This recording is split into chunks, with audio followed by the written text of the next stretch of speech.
Hello friends, தேனிசை தமிழ் நாவல் Hindus love audio book சேனலுக்கு உங்களை அன்போடு வரவேற்கிறேன். நீங்கள் கேட்டுக்கொண்டிருப்பது எழுத்தாளர் இந்து அவர்களின் படைப்பான உன் இதழில் கரைய நான் வரவா. நான் உங்கள் ஆர்ஜே காயத்ரி முத்துக்குமரன். அப்புறம் இன்னொரு விஷயங்க, கதை உங்களுக்கு பிடிச்சிருந்தா லைக் பண்ணுங்க, கமெண்ட் பண்ணுங்க, கூடவே உங்க ஃப்ரெண்ட்ஸுக்கும் ஷேர் பண்ணுங்க. உங்களுடைய கமெண்ட்ஸ் தான் எங்களுக்கான எனர்ஜி பூஸ்டர். வாங்க கதைக்குள்ள போகலாம். இதில் 1. ஒவ்வொருவரும் ஒவ்வொரு வேளையாக சாலையில் வாகனங்களில் பறந்து கொண்டிருக்க அதில் ஒரு கார் மட்டும் சாலையில் சீறி பாய்ந்தது. அதன் உள்ளே கோபமே உருவாக ஒருவன் கையில் சிகரெட் பாதி புகைத்து அதில் இருந்து புகைந்து கொண்டு இருந்தது. அவன் முகத்தில் அவ்வளவு கோபம், கண்கள் சிவந்து கோபமே உருவாக காரை ஓட்டினான். அவன் சென்று நிறுத்தியது அவனின் வீடுதான். அந்த பெரிய மாளிகை. வீட்டினுள் நுழையும் முன் கோபம் எல்லாம் தனக்குள் மறைத்து சிகரெட் பிடித்ததற்கான வாயை சுத்தப்படுத்தி கொண்டு கம்பீரமான நடையில் 6 அடியில் நல்ல நிறம், கூர்நாசி, தடித்த உதடுகள், பார்ப்பவரை கூர்ந்து அழகும் கண்கள், உடற்பயிற்சி செய்து கட்டுக்கோப்பாக இருக்கும் உடல். கோபம் என்றால் அப்படி ஒரு கோபம் வரும், தொட்டதுக்கெல்லாம். ஆனால் வீட்டில் நல்ல பிள்ளை. பார்ப்பவர்களுக்கு இவனுக்கு கோபம் வருமா என்று சொல்லும் அளவிற்கு முகத்தை சாந்தமாக வைத்து உள்ளே சென்றான். அங்கே அவன் அம்மா மீனாட்சி அவனுக்காக காத்திருந்தார். மீனாட்சி பார்ப்பதற்கு அந்த மதுரை மீனாட்சி போலவே இருப்பார். குணத்திலும் சொக்க தங்கம். அப்பாவி பெண்மணி. அவன் உள்ளே வருவதை கண்டதும், வாடா கண்ணா, எப்ப வர சொன்னா? இப்பதான் வர, சீக்கிரம் வா, வந்து சாப்பிடு, சாப்பிட்டுட்டு நேரத்தோடு கிளம்பணும் என்றார் அன்பொழுக. உள்ளே அவ்வளவு கோபம். அதை அடக்கி அம்மாவுக்காக சிரித்து, ஷியோர் மாம், ஏதோ 5 மினிட்ஸ்ல ஃப்ரெஷ் ஆயிட்டு வந்துடுறேன், சாப்பிட்டு கிளம்பலாம் என்றான் நல்ல பிள்ளையாக. அவன் தகிர்தத்தம் எதுவும் மீனாட்சிக்கு தெரியாது போனது. குளித்து முடித்து அவன் சாப்பிட அமர கூடவே இன்னொருவனும் வந்து அவனுடன் அமர்ந்தான். வா பாரிஷி, நீயும் சாப்பிடு என்று சொல்லி அன்பாக மீனாட்சி பரிமாற, சீக்கிரம் சீக்கிரமா, அதுக்கு தானே வந்தேன், நல்லா அள்ளி வைங்கம்மா, செம்ம பசி ரிஷி சொல்ல, நல்லா மூக்கு முட்டை சாப்பிட்டு எங்க போறதா உத்தேசம்? ரிஷி காதில் கடுப்பாக கேட்டான் அவன். என்னடா அர்ஜுன் இப்படி கேட்டுட்ட, உனக்கு பொண்ணு பார்க்கத்தாண்டா வரேன் என்றான் ரிஷி, அர்ஜுனின் உயிர் தோழன். அர்ஜுன் பல்லை கடித்து, டேய், நானே செம்ம கடுப்புல இருக்கேன், நீ வேற. போயும் எனக்கு ஒரு பட்டி காட்டு போன போய் கல்யாணம் பண்ண பாக்குறாங்கடா.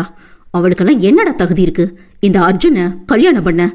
அது மட்டும் இல்லாம எனக்கு தான் கல்யாணமே பிடிக்காதேடா. அர்ஜுன் கோபமாக சொல்ல, ரிஷி இம்முறை கடுப்பாக, கல்யாணம் பண்ணாம என்னடா பண்ண போற? ஹோட்டல் நடத்துறேன்னுங்கிற பேர்ல கண்டவ கூடவும் ரூம் போட்டு தண்ணி அடிச்சுட்டு ஜல்சா பண்ணிட்டு இருக்க. எப்படிடா தினமும் ஒருத்தி கூட? ச்சே, நினைக்கவே அசிங்கமா இருக்குடா. பத்தாததுக்கு இப்ப கூட ஒருத்தி கூட ரூம் போட்டுட்டு தானே வரேன். எனக்கு எல்லாம் தெரியும். அதுவும் அம்மா கூப்பிட்டாங்கன்னு பாதியோட. ச்சே, இதெல்லாம் அம்மாவுக்கு தெரிஞ்சதுன்னு வை, அவங்க தாங்க மாட்டாங்கடா.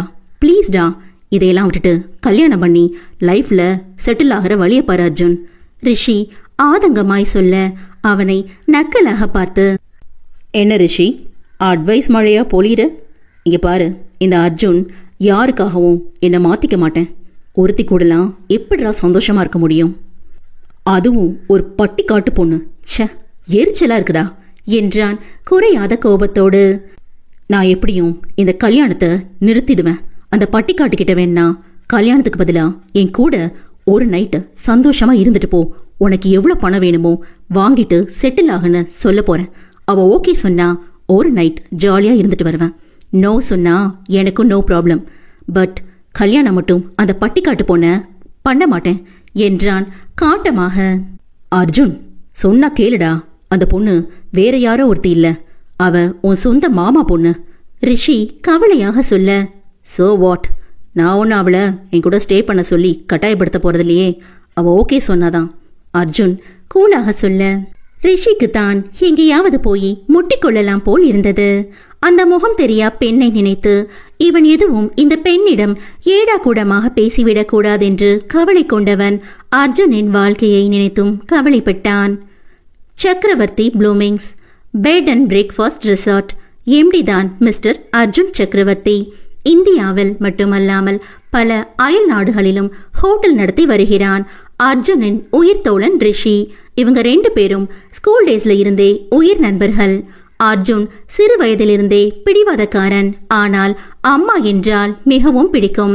அர்ஜுன் கல்லூரி படிப்பை முடிக்கும் வரை எந்த ஒரு கெட்ட பழக்கமும் இல்லாமல் நன்றாகத்தான் இருந்தான். படிப்பை முடித்ததும் ஹோட்டல் பொறுப்பை ஏற்றவன். அவனின் கேரக்டரும் டோட்டலாக மாறிவிட்டது. ரிஷியையும் அவன் விடாமல் பிடித்து வைத்துக் கொண்டான். ரிஷியும் நண்பனை பிரிய மனம் இல்லாமல் அவனுடையே இருக்கிறான்.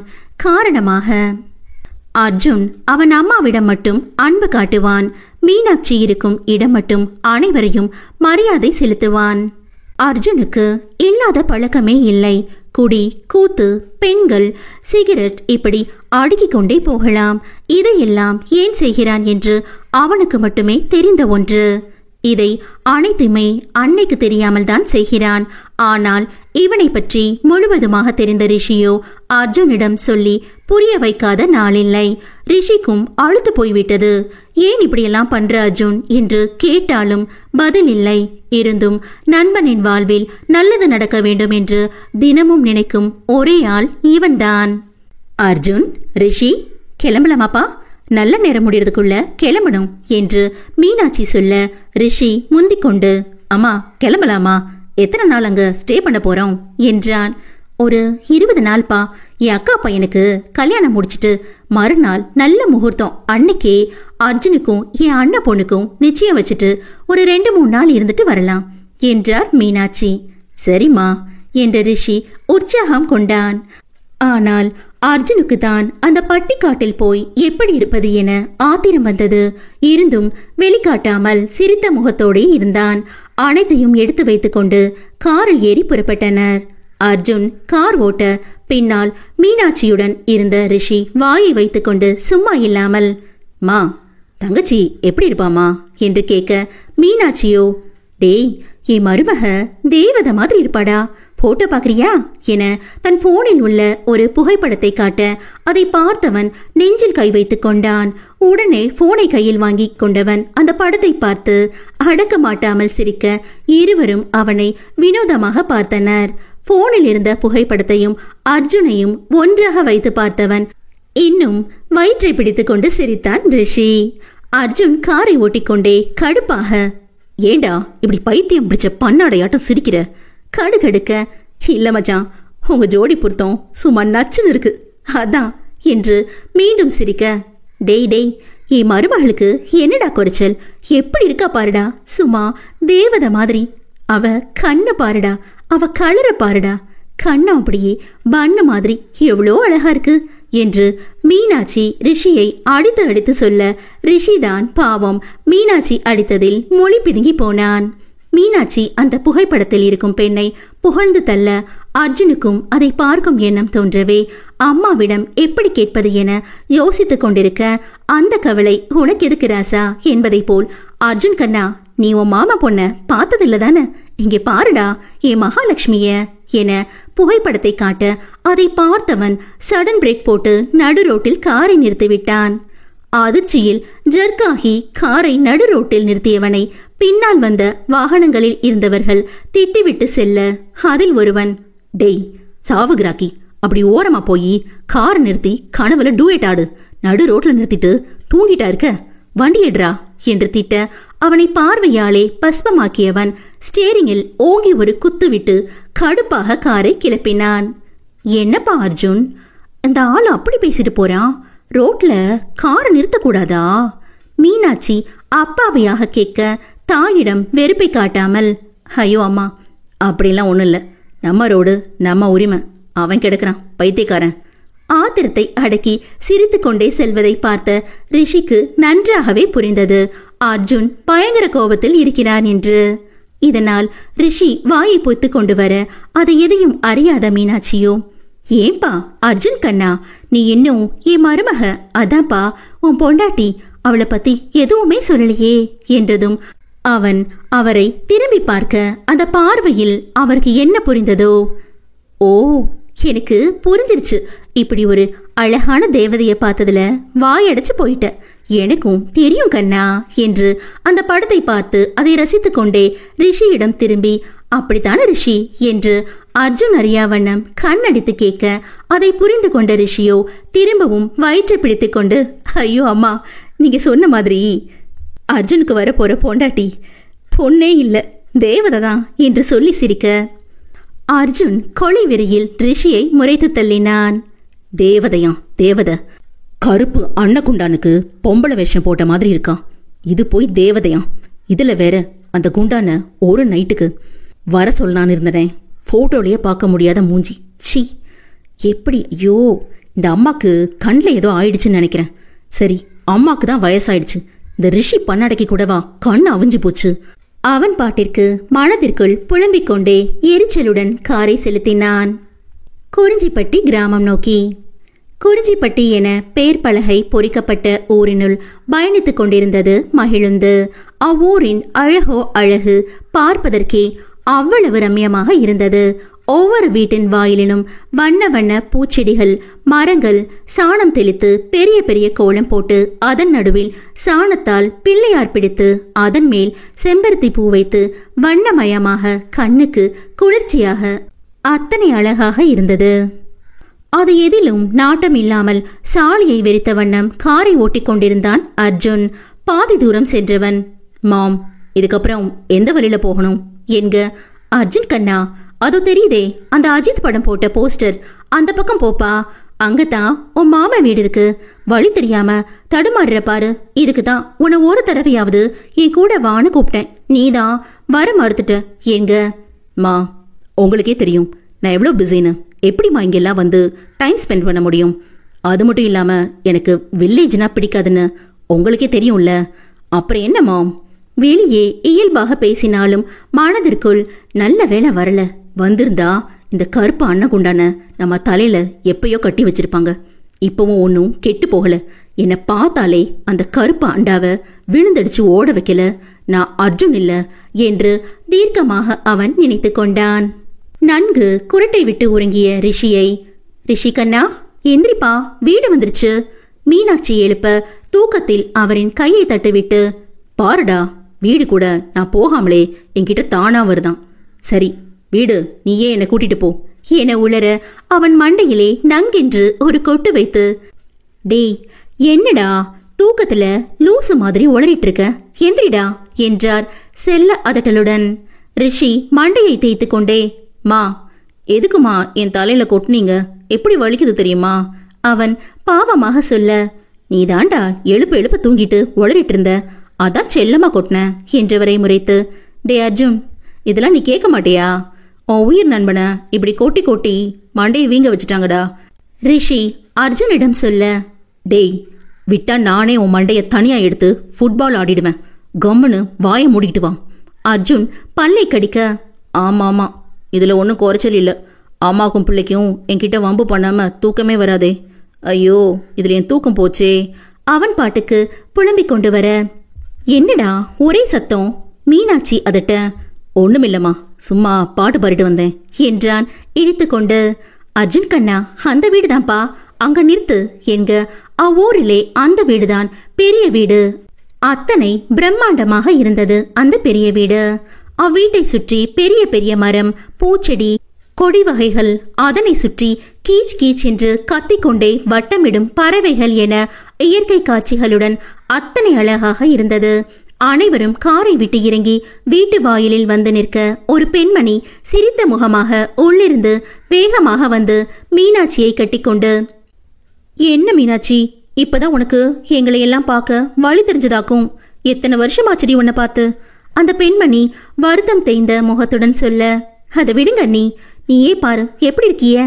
எல்லாரும் நல்லா இருக்கும், ஆனா நீதே. அவர் கழுங்க. என்ன அண்ணி, வெளியே நிக்க வச்சு பேசி சாப்பாடு கூட போடாம துரத்தி விட்டுருவிய போல கிண்டலாக மீனாட்சி சொல்லும் போதே, அடி கூறுகிட்ட மருமவளே, வெளிய யாரு கூடடி நின்னு கதை அடிச்சிட்டு இருக்க என்று ஒரு வயதான பெண்மணி குரல் கொடுக்க, அதற்கு மீனாட்சி சிரித்து கொண்டே, என்ன நீ இன்னும் உங்க மாமியார் மருமக சண்டை தீரல போலையே. ஆட போ மீனாட்சி, உங்க அம்மாவை பத்தி உனக்கு தெரியாதாக்கும் என்று அழுத்து கொண்டவர் அவர் தலையில் அடித்து, நான் ஒருத்தி இன்னும் உன்னை வெளியே நிக்க வச்சே பேசிட்டு இருக்கேன் பாரு என்றவர். அப்பொழுதுதான் அர்ஜுன் மற்றும் ரிஷியை கவனித்தார். அர்ஜுன் கண்ணா, ரிஷி நீங்களும் வந்திருக்கீங்களாப்பா? உங்க அம்மா சொல்லவே இல்லை பாரு என்று மீனாட்சியை முறைத்தவர் இருவர் கன்னத்தையும் தடவி, நீங்க வந்தது ரொம்ப சந்தோஷம்ப்பா, முதல்ல உள்ள வாங்க அவர்களை அழைத்து சென்றார் வானதி. மாடிப்படியில் இருந்து தனது பெரிய மீசையை வழக்கையால் முறுக்கிக் கொண்டே வெள்ளை வேட்டி, வெள்ளை சட்டை, அதற்கு மேல் துண்டு என கம்பீரமான ஒருவர் இறங்கி வந்தார். ரவிச்சந்திரன் அவ்வூரின் நாட்டாமை, நல்ல மனிதர், ஊர் மக்களுக்காக நிறைய நல்லது செய்துள்ளார். அதனாலேயே அவருக்கு அத்தனை மரியாதை அந்த ஊரில்.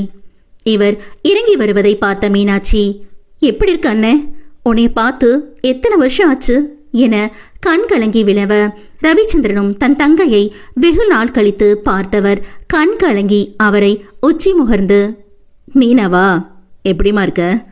இந்த அண்ணனை வந்து பார்க்கணும்னு உனக்கு தோணவே இல்லைல என்க. என்னண்ணா இப்படி சொல்லிட்ட? உனக்கு தான் என் சூழ்நிலை தெரியும்ல. விட அண்ணா, இனிமே எல்லாரும் உங்களோட தானே இருக்க போறோம், அப்புறம் என்ன என்றவர் தன் அண்ணனின் கண்களை துடைத்துவிட்டு தன் அம்மாவை பார்த்தவர் அந்த 85 வயதான அமுதவல்லியை கட்டிக்கொண்டார். அவரும் மீனாட்சியை ஆறத் தழுவி, அம்மாடி ராசத்தி, இந்த அம்மாவை பார்க்க உனக்கு இப்பதான் வர தெரிஞ்சதா கண்ணு? நான் பெத்த 3ல நீ மட்டும் சந்தோஷமா இல்லையே என்று அந்த வயதிலும் அவரின் தாய் மனம் குமுறியது. அம்மா, இப்ப ஏன் பழசெல்லாம் பேசிக்கிட்டு விடுங்க, இந்த நிமிஷம் நான் ரொம்ப ரொம்ப சந்தோஷமா இருக்கேன். இத பாருங்க, உங்க பேரை கூட வந்திருக்கான் என சொல்ல அர்ஜுனை பார்த்த பாட்டி, ஐயா ராசா, உன்னை குழந்தையா இருக்கிறப்ப கையில வாங்கினது, அதோட இப்பதாயா உன்னை பாக்குறேன், அப்படியே ராசா கணக்கா இருக்கியே, நீ எப்பவும் சந்தோஷமா இருக்கணும்யா என்று அவன் கண்ணம் வலித்து திருஷ்டி கழித்து அவனை உச்சி முகர்ந்தான். அர்ஜுனுக்கு இதெல்லாம் புதிதாகவே இருந்தது. இது மாதிரி சென்டிமெண்ட் சீன் எல்லாம் சினிமாவில் வந்தாலே பார்க்க மாட்டான். இப்போது அது எல்லாம் அவனுக்கே நடக்க செய்வதறியாது விழித்திருந்தான். ரவிச்சந்திரனும் அர்ஜுனை ஆற தழுவி கொண்டார். அவனும் தன் அம்மாவிற்காக, ஹாய் பாட்டி, எப்படி இருக்கீங்க? அம்மா உங்க எல்லார பத்தியும் அடிக்கடி சொல்லிட்டு இருப்பாங்க. அங்கிள் முக்கியமா உங்களை நினைச்சுதான் அம்மா என்கிட்ட ரொம்ப ஃபீல் பண்ணி சொல்லுவாங்க. அப்புறம் எல்லாரும் எப்படி இருக்கீங்க? அவன் இயல்பாக பேச அர்ஜுனை அனைவருக்கும் பிடித்துவிட்டது. அனைவரிடமும் அவன் சற்று இயல்பாக பேசிக் கொண்டிருக்கும் போதே இன்னொரு பெண்மணி வேகமாக ஓடி வந்து மீனு என்று அழைக்க அவரை நிமிர்ந்து பார்த்து மீனாட்சி உதடு துடிக்க அக்கா என்று கட்டிக்கொண்டார். மீனு, எப்படி இருக்க?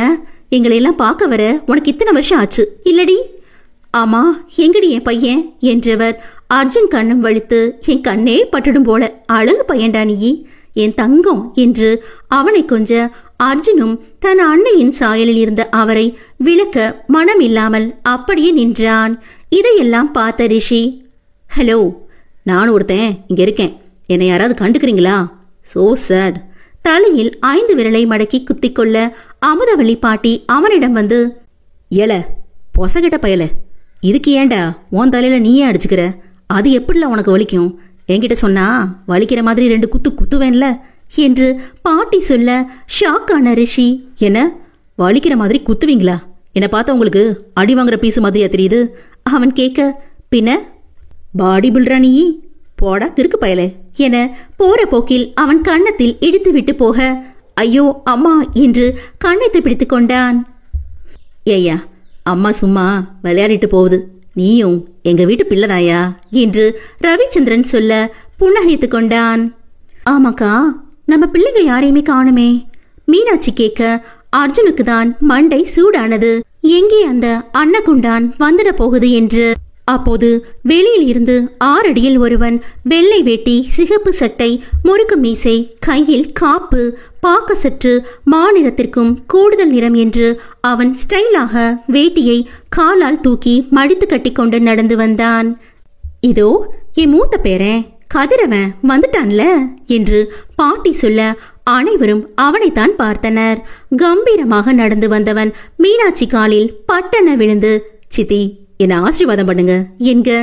ஐயோ கதிர்கண்ணா, நீ 100 வருஷம் ரொம்ப ரொம்ப சந்தோஷமா இருக்கணுப்பா என மீனாட்சி ஆசீர்வாதம் செய்ய, எப்படி இருக்க கதிரு பாசமாக வினவ, எனக்கு என்ன சித்தி, நல்லா இருக்கேன். சரி சரி, ஆமா எங்க சின்னவனை காணோம்? மீனாட்சி கேட்க, இப்ப என்ன உங்களுக்கு எல்லாரும் எங்கன்னு தெரியணும் அவ்வளவுதானே? இருங்க சொல்றேன். கார்த்திக் வேலை விஷயமா வெளியூர் போயிருக்கான். பொழுதுக்கா வந்துடுவான். குரு அவன் பொண்டாட்டி பூஜாவை கூட்டிட்டு கடை வரைக்கும் போயிருக்கான். நம்ம ராதா ரதியும் கூட இன்னைக்கு சென்னையில இருந்து வந்துருவாங்க. சூர்யாக்கு இன்னையோட அவன் படிப்பு முடிஞ்சது. நாளைக்கு யுஎஸ்ல இருந்து வந்துருவான். அப்புறம் மகியாலினி நம்ம கதையோட ஹீரோயின் குண்டோதரி கூட கோயிலுக்கு போயிருக்கா. மூச்சு வாங்க சொல்லி முடித்தான். அப்போ என் மருமக கோயிலுக்கு தான் போயிருக்காளா? அவர் கேட்க, குண்டோதரியை தான் மருமகள் என்கிறார் போல் என சரியாக தவறாய் நினைத்து கொண்டார் அர்ஜுன். இதழ் 2. முதலில் உறவு முறையை தெரிந்து கொண்டு வருவோம். குமரவேல் அமுதவல்லி தம்பதியருக்கு 3 பிள்ளைகள். ரவிச்சந்திரன், கற்பகம், மீனாட்சி. குமரவேல் அவ்வூரின் பெரிய தலைக்கட்டு. அனைவரிடமும் பாரபட்சமின்றி அன்பாக நடந்து கொள்பவர். அவரின் மனைவி அமுதவல்லியும் நற்குணம் படைத்தவர். குமரவேலுக்கு எந்த ஒரு இக்கட்டான சூழ்நிலையிலும் பக்கத்துணையாக இருப்பார். அவர்கள் 3 பிள்ளைகளையுமே தன் குணத்திலே வளர்த்து வந்தனர். இதில் ரவிச்சந்திரன் மற்றும் கற்பகம் இருவரும் தைரியம், தன்னம்பிக்கை அதிகம் உள்ளவர்கள். ஆனால் மீனாட்சி கொஞ்சம் பயந்த சுபாவம் உடையவர். யாரையும் எளிதில் நம்பும் அப்பாவி பெண். கற்பகமும் ரவிச்சந்திரனும் மற்றொரு அண்ணன் தங்கையான ராஜேஷ் வானதியை திருமணம் செய்து கொண்டனர். நாட்கள் செல்ல கற்பகத்தின் கணவர் ராஜேஷ் ரவிச்சந்திரன் வீட்டு எதிரில் இருந்த இடத்தை வாங்கி அதில் தன் மனைவிக்காக ஒரு பெரிய வீடு கட்டி அதில் குடியேறினர். அனைவருக்கும் சந்தோஷமாய் நாட்கள் கழிய முதலில் கற்பகம் கருத்தரித்திருந்தார். அவருக்கு 6 மாதம் இருக்கும்போது வானதி கர்ப்பம் தரிக்க இரட்டிப்பு சந்தோஷம் அந்த குடும்பத்தில். மீனாட்சி சந்தோஷத்தில் குதித்தார். ஒரே நேரத்தில் தான் அத்தை மற்றும் சித்தியாக போவதை நினைத்து பூரித்து போனார். கற்பகம் ஆண் குழந்தையான கதிரவனை ஈன்று எடுக்க மீனாட்சியோ அவனை அன்பாக வளர்த்தார். பின்னே சித்தி பாசம் என்றால் சும்மாவா? அடுத்த 4 மாதத்தில் வானதிக்கு குரு பிறந்தான். அவனையும் யாரும் விட்டு வைக்கவில்லை. கொண்டாடி தீர்த்து விட்டனர். மீனாட்சி தினமும் கோவில் செல்லும் பழக்கம் உடையவர். அப்போது ஒரு நாள் செல்லும் வழியில் ஒருவரை தெரியாமல் இழுத்துவிட அந்த ஒருவன் மீனாட்சியையே வைத்த கண் வாங்காமல் பார்த்து கொண்டிருந்தார். மீனாட்சி பயந்து, மன்னிச்சுக்கிடுங்க சார், தெரியாம இடிச்சிட்டேன் என்று மன்னிப்பு கேட்க, அதற்கு அவன், பரவாயில்லைங்க, நீங்க ஒன்னும் வேணும்னு இடிக்கலையே என்றாலும் உன்ன மாதிரி ஒரு தேவதை வேணும்னு இடிச்சா கூட தப்பில்ல என மனதில் நினைத்திருக்க, சரிங்க அப்ப நான் கிளம்புறேன் என்றவர் திரும்பி பார்க்காமல் சென்று விட்டார். மறுநாளும் மீனாட்சி கோவில் சென்று அர்ச்சனை முடித்து கோவில் வளாகத்தை சுற்றி வர நேற்று அவள் இடித்த அதே ஆள் அவளிடம் வந்து ஹாய்ங்க என்றிட மீனாட்சி பேந்த பேந்த விழித்தவள், என்ன என்க, உங்களை தாங்க பார்க்க வந்தேன். அவன் சொல்ல, என்னையவா? என்னைய எதுக்கு பார்க்க வந்தீங்க? நான் சுத்தி வளைச்சு சொல்ல விரும்பல. என் பேரு வருண் சக்கரவர்த்தி. நான் மல்டிநேஷ்னல் ஹோட்டல் வச்சு நடத்துகிறேன். என் ஊர் பெங்களூர். எனக்கு அம்மா மட்டும்தான். அவங்களுக்கும் உடம்பு சரியில்லை. டாக்டர் கூட டேட் ஃபிக்ஸ் பண்ணிட்டாங்க. அதுக்குள்ளே எனக்கு ஒரு கல்யாணம் பண்ணி பார்க்கணுன்னு எங்கள் அம்மாவோட ஆசை. நேற்று வரையும் எனக்கும் கல்யாணம் வாழ்க்கையில் இன்ட்ரெஸ்ட் இல்லாமல் தான் இருந்துச்சு. ஆனால் உங்களை பார்த்த நொடி கல்யாணம் பண்ணினா உங்களை தான் பண்ணணும்னு தோணுதுங்க. நான் என் முடிவை சொல்லிட்டேன். நீங்கள் யோசிச்சு உங்கள் முடிவை சொன்னால் போதும். ஆனால் கொஞ்சம் நல்ல முடிவாக சொன்னால் ரொம்ப சந்தோஷப்படுவேன். அவன் சொல்லி முடிக்க அதுவரை கேட்டுக்கொண்டிருந்த மீனாட்சி, இதில் நான் என்னங்க சொல்ல முடியும்? எப்படி பார்த்து ஒரே நாளில்? அதான் கொஞ்சம் பயமாக இருக்கு. தப்பாக நினச்சிக்கிடாதீங்க, இதெல்லாம் சரி வராது. நான் இந்த ஊரில் பிறந்து இங்கேயே வளர்ந்து பழகிட்டேன். என் அண்ணன் அக்கா எல்லாரும் கூட இதே ஊர் ஆளுங்க தான். என்னால் என் குடும்பத்தை பிரிஞ்சு பெங்களூர்லாம் நினச்சி கூட பார்க்க முடியலங்க. ப்ளீஸ் நீங்கள் வேற ஒரு நல்ல பொண்ணா பார்த்து கட்டிக்கோங்க படபடவென பேசி சென்றார். மறுநாளும் மீனாட்சி கோவிலுக்கு கிளம்பி கொண்டிருக்க அப்போது உள்ளே வந்த அமுதவல்லி, மீனாட்சி நீ இன்னைக்கு கோயிலுக்கு போக வேண்டாமா? இந்த சேலையை கட்டிக்கிட்டு தயாராகு. உன்னை ஒரு பெரிய இடத்துல இருந்து பொண்ணு கேட்டு வந்திருக்காங்க என்க மீனாட்சிக்கு வருண் முகம்தான் தோன்றியது. இருந்தும் தன்னை சமாளித்து கிளம்பி கையில் காஃபியுடன் வர சாட்சாத் வருண் தான் அமர்ந்திருந்தார். மீனாட்சிக்கு ஒரு பக்கம் நிம்மதியாகவும் ஒரு பக்கம் தன் உறவுகளை பிரிய வேண்டுமே என்ற கவலையும் ஒரு சேர இருக்க, அந்த கவலை உனக்கு எதுக்கு, உனக்கு நான் எல்லாமுமாக இருப்பேன் என நம்பிக்கை அளித்து அடுத்து வந்த முகூர்த்தத்திலேயே மீனாட்சியை திருமணம் செய்து கொண்டார் வருண் சக்கரவர்த்தி. மறுநாள் தன் வாழ்வே சூனியமாக போகிறது என தெரியாமல் சந்தோஷமாக சென்றாள் வருண் வீட்டிற்கு. கற்பகத்திற்கு கார்த்தி இரண்டாவதாக பிறந்தான். அவன் பிறந்த கையோடு மீனாட்சி பெட்டி படுக்கையோடு தன் பிறந்த வீட்டிற்கு வந்துவிட்டார். மீனாட்சிக்கு கதிர், குரு, இப்போது பிறந்த கார்த்தி என அவர்களே உலகமாகி போனது. 1000 தான் குழந்தைகளுடன் இருந்தாலும் அவர் முகத்தில் டன் கணக்கில் சோகம் வழிந்தோடியது. தன் சோகத்தை யாருக்கும் தெரியாமல் சிரித்த முகமாகவே வலம் வந்தார். அடுத்து வந்த நாட்களில் மீனாட்சிக்கு நம்ம ஹீரோ அர்ஜுன் பிறக்க குமரவேல் மற்றும் ரவிச்சந்திரன் ஊரையை கூட்டி விருந்து வைத்து திருவிழா போல் கொண்டாடி தீர்த்தனர். அவன் பிறந்ததும் 1 வருடம் வரை அர்ஜுனையும் மீனாட்சியையும் பார்க்க வருண் வராதது அனைவருக்கும் சந்தேகத்தை கிளப்பியது. அப்போதுதான் தெரிந்தது வருணின் சுயரூபம் பற்றி. அனைவருக்கும் கவலையை மிஞ்சியது மீனாட்சியை நினைத்து. அப்படி ஒரு நாள் நல்லவன் வேடமிட்டு மீனாட்சியையும் அர்ஜுனையும் கூட்டி சென்று விட்டார் வருண். அதன் பிறகு மீனாட்சி மட்டும் வருடத்திற்கு 1 முறை என தன் பிறந்த வீட்டு சொந்தங்களை வந்து பார்த்து செல்வார். அடுத்து வானதிக்கு ஹீரோயின் மகியாழினி பிறந்தாள். குமரவேல் மற்றும் அமுதவள்ளிக்கு செல்ல பேத்தி ஆகினாள். முதல் பெண் குழந்தை என அவளை தரையில் கால் பட விடவில்லை. மகி பிறந்தவுடன் மீனாட்சி வந்து பார்க்க அவளை பார்த்ததும் தன் மகனுக்காக பிறந்தவள் என நினைத்து அனைவரிடமும் கேட்டே விட்டார். எல்லோரும் ஆனந்தமாக சம்மதம் சொல்லிவிட்டனர். இவர்கள் பேச்சு கொஞ்சம் விவரம் புரியும் கதிருக்கும் குருவிக்கும் புரிந்துவிட்டது.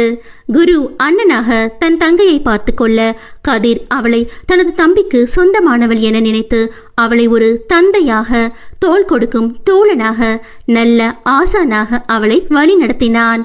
கார்த்திக்கு புரியும் வயதில் அவனுக்கும் சொல்லிவிட அவனும் அதை போல்தான் பாவித்தான். இது எதுவுமே மகிக்கு தெரியாமல் பார்த்து கொண்டனர். அதே போல்தான் அர்ஜுனுக்கும் தெரியாமலேயே போனது. அடுத்தடுத்து வானதிக்கு ராதா தேவியும் கற்பகத்திற்கு ரதி தேவியும் நாட்கள் வித்தியாசத்தில் பிறந்தனர். கடைக்குட்டியாக சூர்யா பிறந்தான் வானதிக்கு. ரவிச்சந்திரன் வானதி பிள்ளைகள் குரு, மகியாழினி, ராதா தேவி, சூர்யா. கற்பகம் ராஜேஷின் பிள்ளைகள் கதிரவன், கார்த்திக், ரதிதேவி. மீனாட்சி வருண் சக்கரவர்த்தியின் பிள்ளை அர்ஜுன். இங்கே ஏனோ கதிர் சாதாரணமாக தன் அன்னையிடம் உரிமையாக பேசுவது அர்ஜுனுக்கு ஒருவித பொறாமையை உண்டு பண்ணியது. ரிஷியும் அவன் அன்னையிடம் உரிமையாக பேசுவான் தான். அதனால் அர்ஜுனுக்கு எந்த ஒரு எண்ணமும் வந்ததில்லை. ஏனென்றால் ரிஷி அர்ஜுனுக்கு பால்ய சிநேகிதன். சிறு வயதிலிருந்தே ஒன்றாக இருந்ததால் கூட இருக்கலாம். இன்று கதிர் தன் தாயிடம் நெருங்கி பேசுவதைக் கண்டு தனிமையாக உணர்ந்தான். மீனாட்சியிடம் கொஞ்சி முடித்தவன் பிறகு அர்ஜுனை பார்த்து, டேய் அர்ஜுன், எப்படிடா இருக்க என உரிமையாய் அவன் தோளில் கை போட்டு வயிற்றில் செல்லமாக குத்து ஒன்றை விட்டான். அர்ஜுனுக்கு அவன் முதலில் அவன் தோளில் கை போட்டது கோபம் வந்தாலும் பிறகு கதிர் உரிமையாக பேசியது ஏனோ அர்ஜுனுக்கு பிடித்திருந்தது. நல்லா இருக்கேன், நீங்க? அவன் கேட்க, நான் கதிர், உன் அண்ணண்ட என்று சொல்ல ஏதோ ஒரு சொல்ல முடியா உணர்வு. அப்புறம் தம்பி, ஹோட்டல் எல்லாம் எப்படி போகுது? சித்தி சொல்லிச்சு, பெரிய பெரிய ஹோட்டல் வச்சு நடத்துறியாமே, பார்த்து தம்பி சுதானமா இரு. அங்கே இருக்க நிறைய பொண்ணுக குடிச்சு புட்டு திரிவாங்களாம். அப்படிப்பட்டவளுக பெரிய ஹோட்டலில் தான் ரூம் போடுவாளுக. பெரிய வீட்டு பிள்ளைகளெல்லாம் வளைச்சு போட பாப்பாளுக. அவளுக கிட்ட சிக்கி போடாத தம்பி. பிறகு ஐயோ நாளும் வராது, அம்மா நாளும் வராது. ஆம்புடுதேன், சொல்லிவிட்டேன். கதிர் யதார்த்தமாக பேசிவிட இது அர்ஜுனுக்கு சுத்தமாக பிடிக்கவில்லை. அவனின் இத்தனை வருட காலத்தில் யாரும் அவனிடம் இப்படியெல்லாம் பேசி அட்வைஸ் செய்ததில்லை. நான் எத்தனை பெரிய ஹோட்டலுக்கு எம்டி, இப்போ திடீர்னு அண்ணன் வந்துட்டு என்னெல்லாம் பேசுறான் ச்சே என்று பல்லை கடித்தவன், இதற்கெல்லாம் காரணம் என் அம்மாதான் என்று தன் அன்னை மேல் கோபம் வந்தது. கதிர் பேசியதை கேட்ட ரிஷி, ஆத்தி, இந்த அர்ஜுன் பைய உத்தமன் நினைச்சுல அட்வைஸ் பண்ணிட்டு போறாரு, இருந்தாலும் கரெக்டா தான் சொன்னாரு என நினைத்து கொண்டான். குரு மற்றும் அவன் மனைவி பூஜா ஸ்ரீயுடன் வர, அப்பா என ஏதோ பேச வந்தவன் மீனாட்சியை பார்த்ததும், அத்த என அவரிடம் வந்தவன் கதிரை போலவே ஆசிர்வாதம் பெற்று, எப்ப வந்திய என செல்லம் கொஞ்ச அர்ஜுனுக்கு தான் அடி வயிற்றில் புகைந்தது. எங்க இருந்துடா எனக்குன்னு வர்றீங்க என அவன் மனதில் வெறியாக நினைத்திருந்தான். குரு கண்ணா, எப்படி இருக்க? உன் கல்யாணத்துக்கு இந்த அத்தையால வர முடியாம போச்சு, அதனால உனக்கு ஏதாவது வருத்தமா? அவரின் கையை பிடித்து கொண்டவன், ஐயோ அத்தை, எனக்கு தெரியாதா உன்னைய பத்தி? அப்போ வரலனா என்ன, இப்ப எங்க 2 பேரையும் ஆசீர்வாதம் பண்ணு என்றவன், ஏய் பூவு இங்கனவா என்று அவன் மனைவியை அழைத்து அவளுடன் சேர்ந்து மீனாட்சி காலில் விழ இருவரையும் வாழ்த்தியவர் பூஜாவை பக்கத்தில் அமர வைத்து அவள் தலையை கோதிக்கொண்டே, அண்ணி, பூஜா ரொம்ப அழகா இருக்கா, அப்படியே உங்க மூத்த அண்ணன் ஜாடில் இல்ல? அண்ணி வானதியிடம் சொல்ல, ஆமா மீனாட்சி, அப்படியே பூஜா எங்க மூத்த அண்ணன் தான் என்க. போதும் அத்தை, என் பொண்டாட்டி தலை வழுக்கை ஆயிட போது. எனக்கு பிடிச்சதே அவகிட்ட இருக்கிற அந்த நீளமான முடிதான். அதே அவளை துரத்தி லவ் பண்ணி கட்டிக்கிட்டேன். நீங்க வேற அவ தலைய வழுக்கையாக்கி போடாதீய. குரு பாவமாக சொல்ல, ஏலே, என் தங்கச்சி வழுக்கையானாலும் அழகுல ஒன்ன மாதிரியா இருக்கா? உருன்னு மரத்து மேல உட்காந்து வாழைப்பழம் தின்னுமே அது மாதிரி. கதிர் கிண்டல் அடிக்க, போடா குரங்கு, போடா காட்டெருமை. இருவரும் சண்டை போட்டுக் கொள்வதைக் கண்டு சிரித்து கொண்ட பூஜா, அண்ணா நீ சொல்றது சரிதான், மாமா மூஞ்சி மலை குரங்கு மாதிரி தான் இருக்கு, நானே இதை பத்தி சொல்லணும்னு நினைச்சேன் என்றதும் பல்லை கடித்த குரு, பூவு அவன் கூட சேர்ந்து என்னைய கிண்டல் பண்றியா? இரு உன்னைய உன் அப்பா வீட்டுக்கு துரத்தி விடுறேன் என்றான் கோபமாக. பூஜா சட்டென்று எழுந்து போய் அவன் காலில் விழுந்து, என்ன வார்த்தை மாமா சொல்லிப்புட்டிய? தயவு செஞ்சு என் அப்பா வீட்டுக்கு மட்டும் அனுப்பிடாதியா மாமா என்று அழ அந்த 3 பேர் மட்டும் அவளை பரிதாபமாக பார்க்க மீதி இருக்கும் அனைவரும் அவர்களை ஜூம் செய்து வேடிக்கை பார்த்தனர். குரு உடனே சரி அழாத எந்திரி என்று ஏதோ சொல்ல வர அதற்குள் மின்னல் வேகத்தில் எழுந்தவள் அவனை கண்டு நக்கலாக சிரித்து, போதும், நீ எதுவும் சொல்ல வேணாம், நிறுத்திரியா? நீயும் ஒவ்வொரு தடவையும் கோபத்துல என்னைய என் அப்பா வீட்டுக்கு அனுப்புற, ஆயா வீட்டுக்கு அனுப்புறேன்னு சொல்றிய தவிர என்ன இந்த வாசலை தாண்டி போக விட்டுருக்கியா? கோபமா இருக்கியேன்னு இதான் சாக்குன்னு நானும் என் அப்பா வீட்டுக்கு கிளம்பினா இந்த வீட்டை விட்டு தாண்டறதுக்குள்ள என்ன சமாதானப்படுத்திடுற. பின்பு வானதியிடம் திரும்பி, இங்க பாரத்த, உன் புள்ள செய்யறது உனக்கே நியாயமா இருக்கா?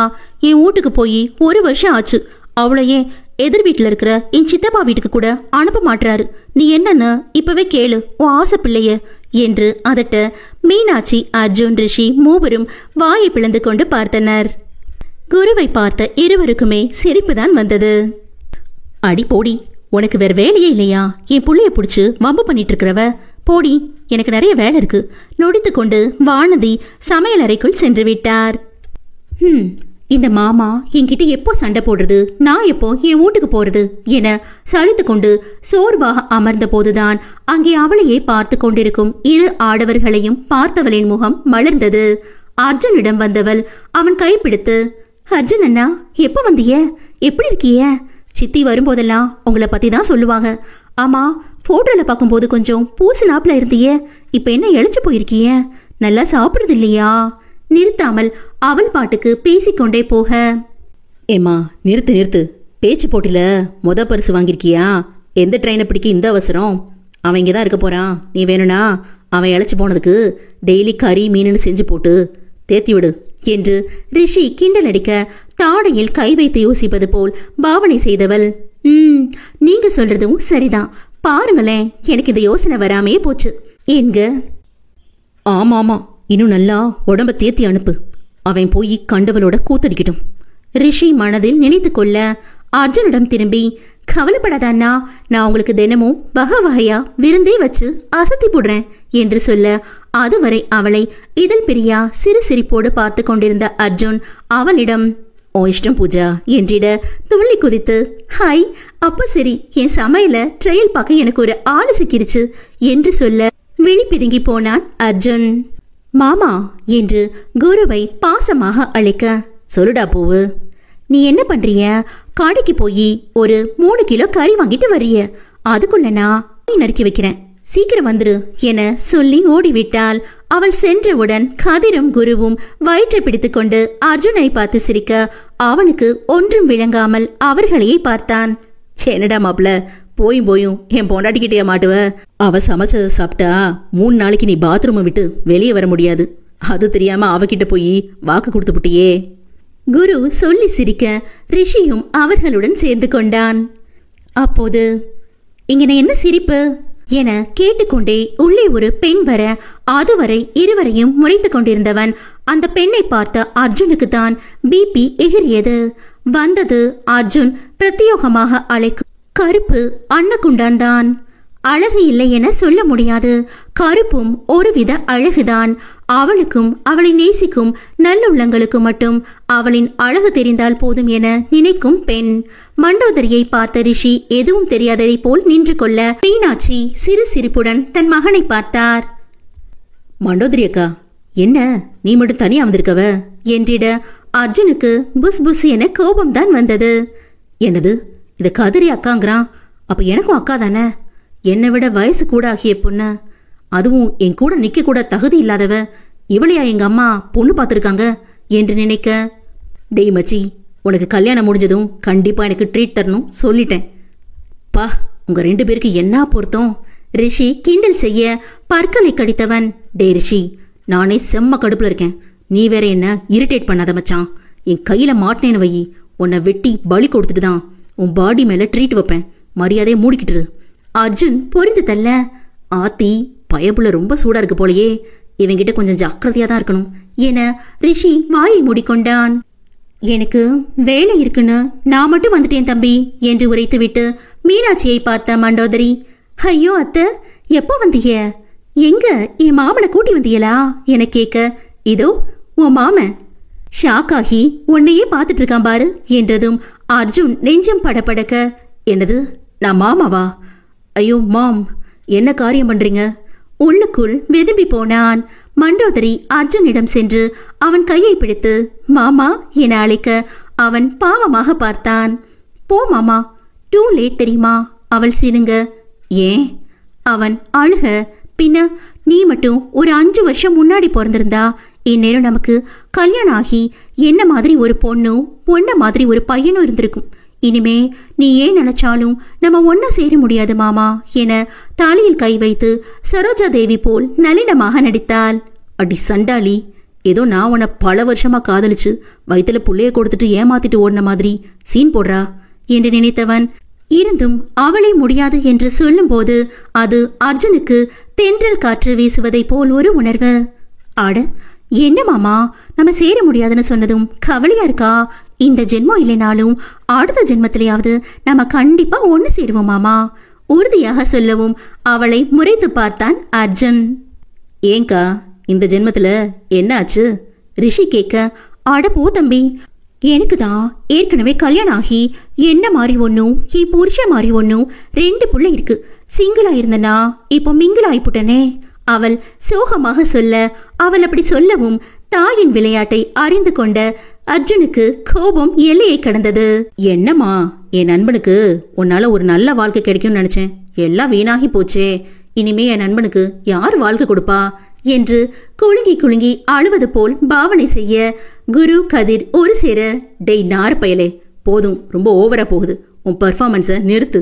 மண்டோதரியிடம், போதும்க்கா, அப்புறம் நம்ம தம்பி அழுதுட போறான் என கிண்டல் அடிக்க அதுவரை பொறுமையாக இருந்த அர்ஜுன் எல்லோரும் சேர்ந்து தன்னை முட்டாளாக்குவதை நினைத்து, வாட் இஸ் திஸ் நான்சென்ஸ் மாம்? என்னை பார்த்தா உங்க எல்லாருக்கும் இழிச்சவாய மாதிரி தெரியுதா?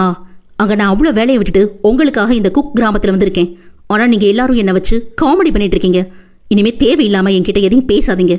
கோபமாக அவன் தாயிடம் கத்திவிட்டு வெளியே சென்று விட்டான் அர்ஜுன். அர்ஜுன் எப்போதும் தன் தாயிடம் கோபத்தை காட்டியதில்லை. இன்று ஏனோ அனைவரும் தன் சுயமரியாதையை சீண்டுவது போல் தோன்ற சிறியவர்கள் முன்னால் கத்திவிட்டு சென்றான். அர்ஜுன் மீனாட்சியை கத்தியது ஒரு மாதிரியாகிவிட்டது. அவன் தன் மகனிடம் சும்மா விளையாட நினைத்து மண்டோதரி போட்டோவை காட்டினார். அது அர்ஜுனை இந்த அளவு கோபப்படுத்தும் என அவனும் நினைக்கவில்லையே. வெளியே வேகமாக வந்த அர்ஜுன் ஒரு பெண்ணின் மீது தெரியாமல் இடிக்க, அந்த பெண் இடித்த வேகத்தில் கீழே விழுந்துவிட அவள் விழுவது கூட தெரியாமல் வேகமாக சென்று விட்டான். இதழ் 3. அர்ஜுன் தன் தாயிடம் கோபமாக பேசிவிட்டு வேகமாக வெளியே வர எதிரில் வந்த பெண்ணின் மீது இடித்துவிட்டு அவள் கீழே விழுந்தது கூட தெரியாமல் காரில் ஏறி சென்று விட்டான்.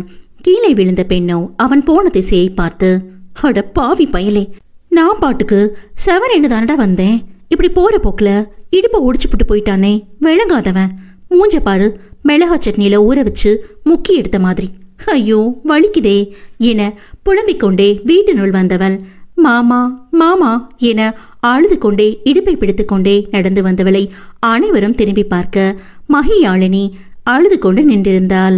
அவள் அழுவது யாருக்கு பதறியதோ இல்லையோ கதிர் பயந்து போய் அவளை தாங்கியவன், மகி பாப்பா என்னாச்சுடி, ஏன் அழற என்க, மாமா நான் கோயிலுக்கு போயிட்டு நம்ம வீட்டுக்குள்ள வரும்போது ஒருத்தன் என் மேல இடிச்சு போட்டு என்னை கீழே தள்ளி விட்டு ஒரு மன்னிப்பு கூட கேட்காம போயிட்டான் மாமா. அவன் தள்ளி விட்ட வேகத்துல எனக்கு இடுப்பு சுளுக்கிக்கிச்சு. ஐயோ என்னால நடக்கவே முடியலையே என்று அழுதாள். ஐயோ இதுங்க பாசமழைய இப்போதைக்கு நிறுத்தாதுகள்ல, அவளுக்கு வலி இல்லைனாவே ஒரு 3 மணி நேரம் அழுது பர்ஃபார்மன்ஸ் பண்ணுவா, இப்போ உண்மையான வழி வேற, எப்படியும் குறைஞ்சது 6 மணி நேரமாவது சலிப்பே இல்லாம அழுது வடிவாளே. இதுல இந்த கதிர் பைய வேற அவளுக்கு மேல துடிப்பானே, இப்ப எப்படி இந்த இடத்த விட்டு எஸ்கேப் ஆகலாம் என குரு நினைக்க, இதில் இவர்களை பற்றி ஒன்றும் தெரியாத மீனாட்சியும் ரிஷியும் மட்டுமே பரிதவிப்போடு பார்த்து கொண்டிருந்தனர். மகியை தள்ளிவிட்டது யாராக இருக்கும் என அறிந்தவன் மகியிடம் யார் என்று சொல்லாமல் அவளை தூக்கி வந்து சோஃபாவில் படுக்க வைத்து, சீக்கிரமா நீயே நல்லா சுருக்கெடுப்பில்ல, மகிக்கு இடுப்பு சுருக்கிக்கிச்சு, சீக்கிரம் எடுமா என அவசரப்படுத்த, ஐயோ கதிரு, அம்மாக்கு கையெல்லாம் ரொம்ப வலிப்பா, காலிலிருந்து கையை அசைக்க முடியல, இப்ப என்னால சுளுக்கெடுக்க முடியாதுப்பா என்றவர், கதிரு என்னை விட மீனாட்சி நல்லாவே சுளுக்கெடுப்பா என்க மீனாட்சியை தூக்கி வராத குறைதான். சித்திமா சீக்கிரம் அவளுக்கு சுளுக்கெடு, அவ வழி தாங்க மாட்டா, சீக்கிரம் என அவரையும் அவசரப்படுத்த, அவரும் சரி கதிர்கண்ணா, நீ ஏன் இவ்வளவு பதட்டப்படுற, கொஞ்சம் பொறுமையா இருப்பா, நான் என்னன்னு பாக்குறேன் என்று மீனாட்சி சொல்ல, அதற்கு குரு, ஐயோ அத்தை நீ வேற, இந்த மகி புள்ள கெட்டு போனதுக்கு காரணமே இந்த தடியந்தேன், அவ சின்னதா தும்மினா கூட பாவி பைய வீட்டையே 2ஆக்கி போடுவான், இந்த மகியும் இந்த தடியும் கூட சேர்ந்து பண்ணாத அளப்பற இல்ல, எங்களுக்கு இதெல்லாம் பழகி போச்சத்த, நீயும் பயப்படாத என குரு சொல்லவும் அவனை கதிர் வெறியாக முறைத்தான். குரு சொல்வதை பெரியவர்கள் அனைவரும் கோரஸாக ஆமாம் போட, இதுக பண்ற அளப்பறைய எங்க எல்லாருக்கும் பழகி போச்சு, நீயும் பழகிக்கோ மீனாட்சி என ராகம் பாடியது. இதையெல்லாம் அந்த வழியிலும் கேட்டுக்கொண்டிருந்த மகிக்கு புசு புசுவென கோபம் வந்தது. முகத்தை சுளித்துக் கொண்டு, போதும் போதும், எல்லாரும் உங்க குடும்ப பார்த்து நிறுத்துங்க, எனக்கு இடுப்பு வலி குறைஞ்சு காது வலி வந்துருச்சு, போங்க, உங்க யாருக்கும் என் மேல பாசமே இல்ல, ஆனா கதிர் மாமாக்கு என் மீனா அத்தைக்கும் தான் என் மேல எம்பிட்டு பாசம் தெரியுமா என்றவள் பாசமாக அத்தம்மா என மீனாட்சியை அழைக்க, அவரும் பாசமாக தலைவருடி, மகை கண்ணு அவங்க கிடக்குறாங்க விடு, நீதான் சொல்லிட்டியே நான் உன் மேல பாசம் வச்சிருக்கேன்னு, அவியலையெல்லாம் நீ கண்டுக்காத என்றதும் கட்டி கொண்ட மகி மீனு என காதில் அழைக்க, என்ன மகி என்றிட, உன்னைய பெத்த தாயி இதோ நிக்கிதே இந்த கிழவி, இந்த வயசுல அது என்னென்ன பண்ணுது தெரியுமா என்றதும் அமுதவல்லி பாட்டி திருவென முழிக்க, அம்மா என்ன பண்ணாங்க மகி, ரதிப்புள்ள வச்சிருக்க மேக்கப் செட்ல இருக்க லிப்ஸ்டிக்கை போட்டுக்கிட்டு ரோஸ் பவுடரை பூத மாதிரி அப்பிக்கிட்டு பெரிய நைட்டி ஒன்று போட்டுக்கிட்டு என் ரூமுக்குள்ள வந்து என்னை எழுப்பி விட்டு ஏதோ இப்பதான் சமைஞ்ச பொண்ணாட்ட கண்ணாடி முன்னாடி நின்று திரும்பி திரும்பி பாக்குறது என்ன, இடுப்ப வளைச்சு ஆடுறது என்ன, அது கூட பரவாயில்ல அத்தம்மா, நேத்து நைட்டு கூட புஷ்பா படம் பார்த்துட்டு வந்துட்டு அந்த படத்துல வர டைலாக பாட்டினா புலவர் நினைச்சியா, ஃபயர், இப்படி தப்பு தப்பா ஆக்ஷனோட சொல்லி பயமுறுத்தி போட்டு என் உசிரியே வாங்குது, இத பத்தி வீட்டுல எல்லாருக்கிட்டையும் சொல்லிவிட்டேன், யாரும் இந்த கிழவிய ஒரு வார்த்தை கேட்கல, நீயாவது கேள மகி சொல்லவும் அனைவரும் அதை கேட்டு சிரித்துவிட, ரிஷி, பாட்டி அது பயிர் இல்ல ஃபயர் என சொல்லி சிரிக்க, அட போடா போக்கத்த பயலே, எனக்கு தெரியாத இங்கிலீஷா, நான் அந்த காலத்திலேயே 3வது பாஸ் ஆக்கும், என்கிட்டயே வா, நீ எல்லாம் என்னடா பெரிய படிப்பு படிச்சிருக்க போற, ஆமா உனக்கு இங்கிலீஷ் தெரியுமா ரிஷியிடம் கேள்வி கேட்டு மல்லுக்கு நிக்க, பாட்டிக்கு குசும்ப பாத்தியா, யூஎஸ்ல MBA படிச்சு முடிச்ச என்ன அந்த அர்ஜுன் நாயி திரும்பவும் ஹோட்டல் மேனேஜ்மெண்ட் படிக்க வச்சு பொண்டாட்டியாட்டும் கூடவே வச்சுக்கிட்டு சுத்திட்டு இருக்கான், அந்த வெண்ண, இதுல இந்த கிழவி வேற எனக்கே இங்கிலீஷ் தெரியுமான்னு கலாய்க்குது. எல்லாம் இந்த அர்ஜுனுக்கு நண்பனா வாக்கப்பட்ட என் நேரம் என்று நொந்து கொண்டான். அங்க என்னடா மண்ட வயசுல பேசுற என ரிஷியை பாட்டி கேட்க, பாட்டி கேட்டது புரியாமல் விழித்து, என்ன பாட்டி மண்ட வயசா அப்படின்னா குழம்பி போய் கேட்க, பாட்டி கேட்டதில் அனைவரும் புரியாமல் விழித்து கொண்டிருந்தனர். நான் தான் சொன்னனே உனக்கு இங்கிலீஷ் தெரியலன்னு, அதான் மனசுக்குள்ள பேசுறது என சொல்ல ரிஷி கொடூரமாக பாட்டியை முறைக்க, மகி தன் இடுப்பு வழியை மறந்து சிரித்துக்கொண்டே, ஐயோ பாட்டி அது மண்ட வயசு இல்ல மைண்ட் வாய்ஸ் என்று சிரிக்க, அதை கேட்ட அனைவரும் சிரித்து கொண்டிருந்தனர். இதற்கிடையே மீனாட்சி கதிருக்கு கண்ணை காட்டி விளக்கெண்ணை எடுத்து வரும்படி சொல்லி மகியின் இடுப்புக்கு சுருக்கெடுத்து விட்டார். மீனாட்சியும் அவர்களுடன் சேர்ந்து மனம் விட்டு சிரித்ததை பார்த்த ரிஷி அதிசயத்தை பார்ப்பதை போல் பார்த்தான்.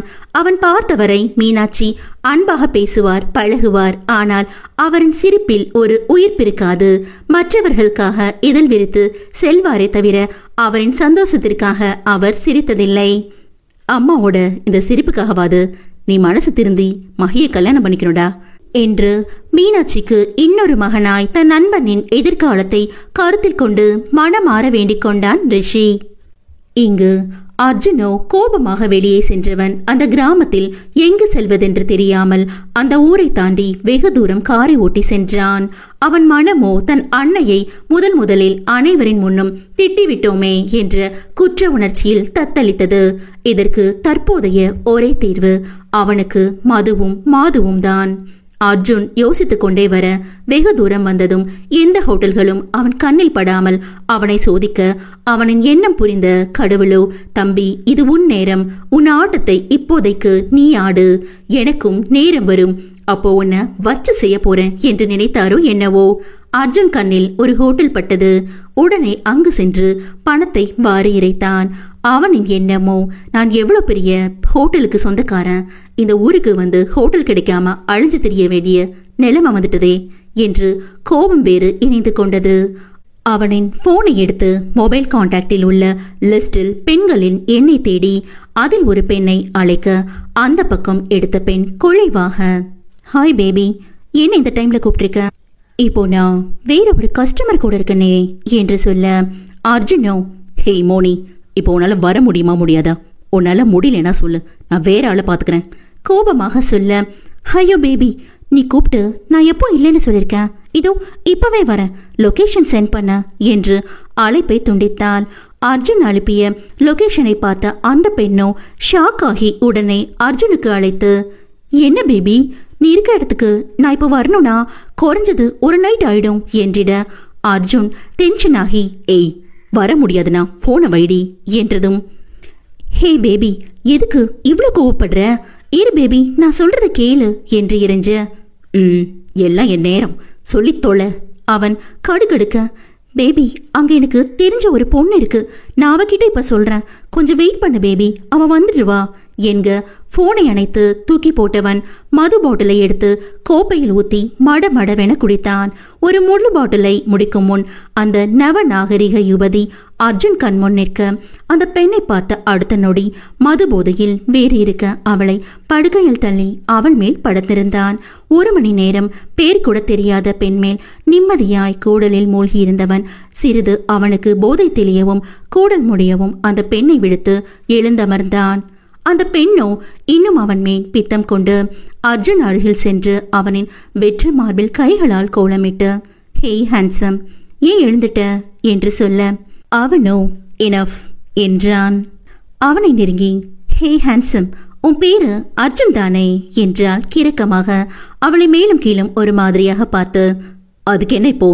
நைஸ் நேம், என் பேரு ரேஷ்னி, உன்னை எனக்கு ரொம்ப பிடிச்சு போச்சு, நாம ஏன் லிவிங்ல இருக்க கூடாது?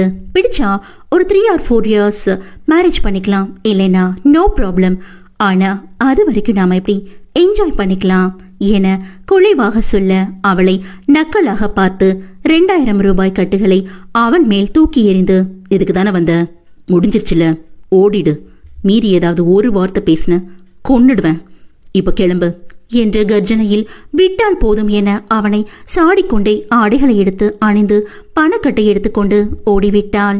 இரவு தாமதமாக தனது அண்ணியை காண வீடு வந்தான் அர்ஜுன். கதவை தாளிட்டு அனைவரும் அவரவர் அறையில் துயில் கொண்டிருக்கவும் எப்படி உள்ளே செல்வது என தெரியாமல் கதவை தட்டாமல் வெளியே நின்றான். அப்போது ஒரு கரம் கதவை திறக்க அந்த சத்தத்தில் நிமிர்ந்து பார்க்க எதிரே கதிர் தான் இருந்தான். இவனா என்னும் ரீதியில் ஒன்றும் பேசாமல் உள்ளே நுழைய போக, எல தம்பி கொஞ்சம் நில்லுல என்றதும் அர்ஜுன் அப்படியே திரும்பாமல் நின்றான். கதிர் கதவை அடைத்து வந்து அர்ஜுன் முன் நின்று, இப்படி படி ஏறி போனேனா வலது பக்கம் 3வது அறையில சித்தி இருக்கு, 2வது அறை உனக்கு. சித்தியை பார்த்துட்டு போய் நேரமா தூங்கு. கண்ணெல்லாம் எப்படி செவந்து கிடக்கு பாரு. கோச்சிட்டு போனா மட்டும் போதாதுல, வேலையோட வீட்டுக்கு வரணும், புரிஞ்சுதா என்று அவனை தன் தம்பி என்னும் உரிமையில் சாதாரணமாகத்தான் சொன்னான். அர்ஜுனுக்கு உள்ளுக்குள் புகைந்து கொண்டிருந்தது. இவன் யாரு எனக்கு அறிவுரை வழங்க என்னும் ரீதியில் ஏனோ அர்ஜுனுக்கு அவனுடன் குண்டோதரியை வைத்து விளையாடி கேலி செய்து சிரித்தது முதலே கதிரையும் குருவையும் பிடிக்காமல் போனது. இப்போது கதிர் பேசியது வேறு கோபத்தை கிளப்பிவிட்டது. தன் பொறுமையை இழுத்து பிடித்து, ஹலோ மிஸ்டர் கதிர், நானும் வந்ததுலேருந்து பார்க்குறேன், சும்மா என்ன அது பண்ணாத இது பண்ணாதன்னு இதை ஸ்கூல் படிக்கிற பையனுக்கு சொல்கிற மாதிரி சொல்லிட்டு இருக்கீங்க. நான் எவ்வளோ பெரிய ஹோட்டலுக்கு சொந்தக்காரன் தெரியுமா? எத்தனை எம்ப்ளாயீஸ் என்கிட்ட வேலை பார்க்குறாங்க தெரியுமா? நான் ஒரு ஆளா இந்தியா முதல்ல US வரைக்கும் என் திறமைய நிலைநாட்டிட்டு இருக்கேன். இதுல என்னை எதிர்கொண்டு பார்க்கவே நடுங்கிறது எத்தனையோ பேரு. இப்படிப்பட்ட என்ன எப்ப பாரு லெக்சர் கொடுத்துட்டு இருக்கீங்க. ஆமா, பட்டிக்காட்டுல வளர்ந்த உனக்கு எப்படி இதெல்லாம் தெரிய போகுது? இதான் லாஸ்ட் வார்னிங். எப்பயும் நான் இதே பொறுமையோட பேசிட்டு இருக்க மாட்டேன். கோபத்தில் வார்த்தையை கழித்து துப்பி இப்போதிருக்கும் நிலையில் தன் தாயை காண விருப்பம் இல்லாமல் வேகமாக தனக்கு கொடுக்கப்பட்ட அறைக்கு சென்று கதவடைத்து கொண்டான். இங்கே கதிருக்கு ஏனோ ஒரு மாதிரி ஆகிவிட்டது. சிறு வயதிலிருந்தே அர்ஜுனை நேரில் பார்க்காத போது கூட தனது சித்தி மகன் தனக்கு தம்பி என்று விபரம் தெரியும் முன்பிருந்தே கார்த்தியும் அர்ஜுனையும் பிரித்து பார்த்ததில்லை. தம்பி தம்பி என்று உருகி கொண்டிருந்தவன் இப்போது அவன் பேசிய ஒவ்வொரு வார்த்தையும் வலித்ததை போல் உணர்ந்தவன். கதவை திறந்து கொண்டு வெளியே சென்று தோட்டத்தில் இருக்கும் ஒரு மேடையில் அமர்ந்தான். அப்போது தண்ணீர் குடிக்க வந்த மகி கதவு திறந்து இருப்பதை பார்த்து, இந்த நேரத்துல யாரு கதவு திறந்து போட்டு போனது என கதவடைக்க போக வெளியே எதையோ யோசித்துக் கொண்டே அமர்ந்திருந்த கதிரை கண்டவள் அவனிடம் ஓடி சென்றாள். மாமா என்று அழைக்க மகிதான் என தெரிந்தவுடன், பாப்பா நீ ஒன்னும் தூங்கலையா என்றான். தூங்கிட்டு தான் இருந்தேன் மாமா. தண்ணி குடிக்க வந்தப்ப வாசக்கதவு திறந்துருந்துச்சு. யார் இந்நேரத்துல திறந்து வச்சிருப்பாங்கன்னு கதவடைக்க வந்தப்ப பார்த்தா இங்கன நீ இருக்க, அதே வந்துட்டேன் என்றாள் கொஞ்சல் கலந்த மொழியில். அவள் பேசுவதை ஒரு மென்னகையுடன் கேட்டவன் அவளை பக்கத்தில் அமர வைத்து கொண்டு அவள் தோளின் மேல் தலை சாய்த்து கொள்ள மென்மையாக அவன் தலையை தன் கை கொண்டு கோதி விட்டு கொண்டே, என்னாச்சு மாமா? ஏதோ உன் மனசுக்குள்ள வச்சு கஷ்டப்படுற மாதிரி இருக்கு. இப்படி நீ தனியா வரமாட்டியே? அதான் யாருக்கிட்டையும் சொல்ல மாட்டேன்னு எனக்கு தெரியும். எதையும் நினைச்சு கஷ்டப்படாத மாமா. எப்பவும் சந்தோஷமா சிரிச்ச முகத்தோட இரு. நீ தானே மாமா சொல்லுவ, எல்லா பிரச்சனைக்கும் ஒரு தீர்வு உண்டு. அதை பத்தி நினைச்சிட்டு இருந்தா நம்ம நிம்மதிதான் கெட்டு போகும்னு என்றதும் தலையாட்டி என்றவனை, சரி மாமா என் மடியில படுத்துக்கோ, நீ எப்படியும் ஒரு ரூமுக்கு போனாலும் கண்டதை நினைச்சிட்டு தூங்க மாட்ட என்றவள் கதிரை இழுத்து தன் மடியில் படுக்க வைத்துக் கொண்டாள். அறைக்கு சென்ற அர்ஜுனுக்கு கதிர் மேல் இன்னும் கொஞ்சம் கோபம் வந்தது. உடனே அந்த அறையில் இருக்கும் ஜன்னலை திறந்து ஒரு சிகரெட்டை எடுத்து பத்த வைத்துக் கொண்டு வெளியே தோட்டத்தை வெறித்து புகைத்து கொண்டிருக்க அங்கு தோட்டத்திலும் கதிர் அமர்ந்திருப்பதை கண்டவன் வெறுப்பாக ஜன்னலை மூட போக அப்போது ஒரு பெண் ஓடி வருவதைக் கண்டு அதே இடத்தில் நின்று அங்கு நடப்பதை வேடிக்கை பார்த்தான். மகியின் முகம் அந்த இருட்டில் தெரியவில்லை என்றாலும் அவளின் தோற்றம் வளைவு நெளிவு அந்த இருட்டில் பறைசாற்றியது. அவளை பார்த்து கொண்டிருக்கும் போது அவள் ஓடி வந்து கதிரிடம் பேசியது எதுவும் அவனுக்கு கேட்கவில்லை என்றாலும் கதிர் மகியின் கையை பிடித்து இழுத்து அவன் பக்கத்தில் அமர்ந்து தோளில் சாய்ந்ததை பார்க்க ஏனோ அர்ஜுனுக்கு பற்றி கொண்டு வந்தது. பிறகு அவனை மடியில் படுக்க வைத்து தலை கோதி தூங்க வைப்பதை பார்க்க பார்க்க ஏதோ கதிர் மேல்தான் கோபம் பொத்து கொண்டு வந்தது, காரணமே இல்லாமல். 10 சிகரெட்டுக்கும் மேல் புகைத்து தள்ளி அவர்களையே பார்த்தவன் அங்கேயே இருந்த சோஃபாவில் அமர்ந்தபடியே தூங்கி போனான். மகி மடியில் படுத்திருந்த கதிர் சிறிது நேரம் கழித்து கண் விழித்து பார்க்க மகி நன்றாக தூங்கியிருந்தாள்.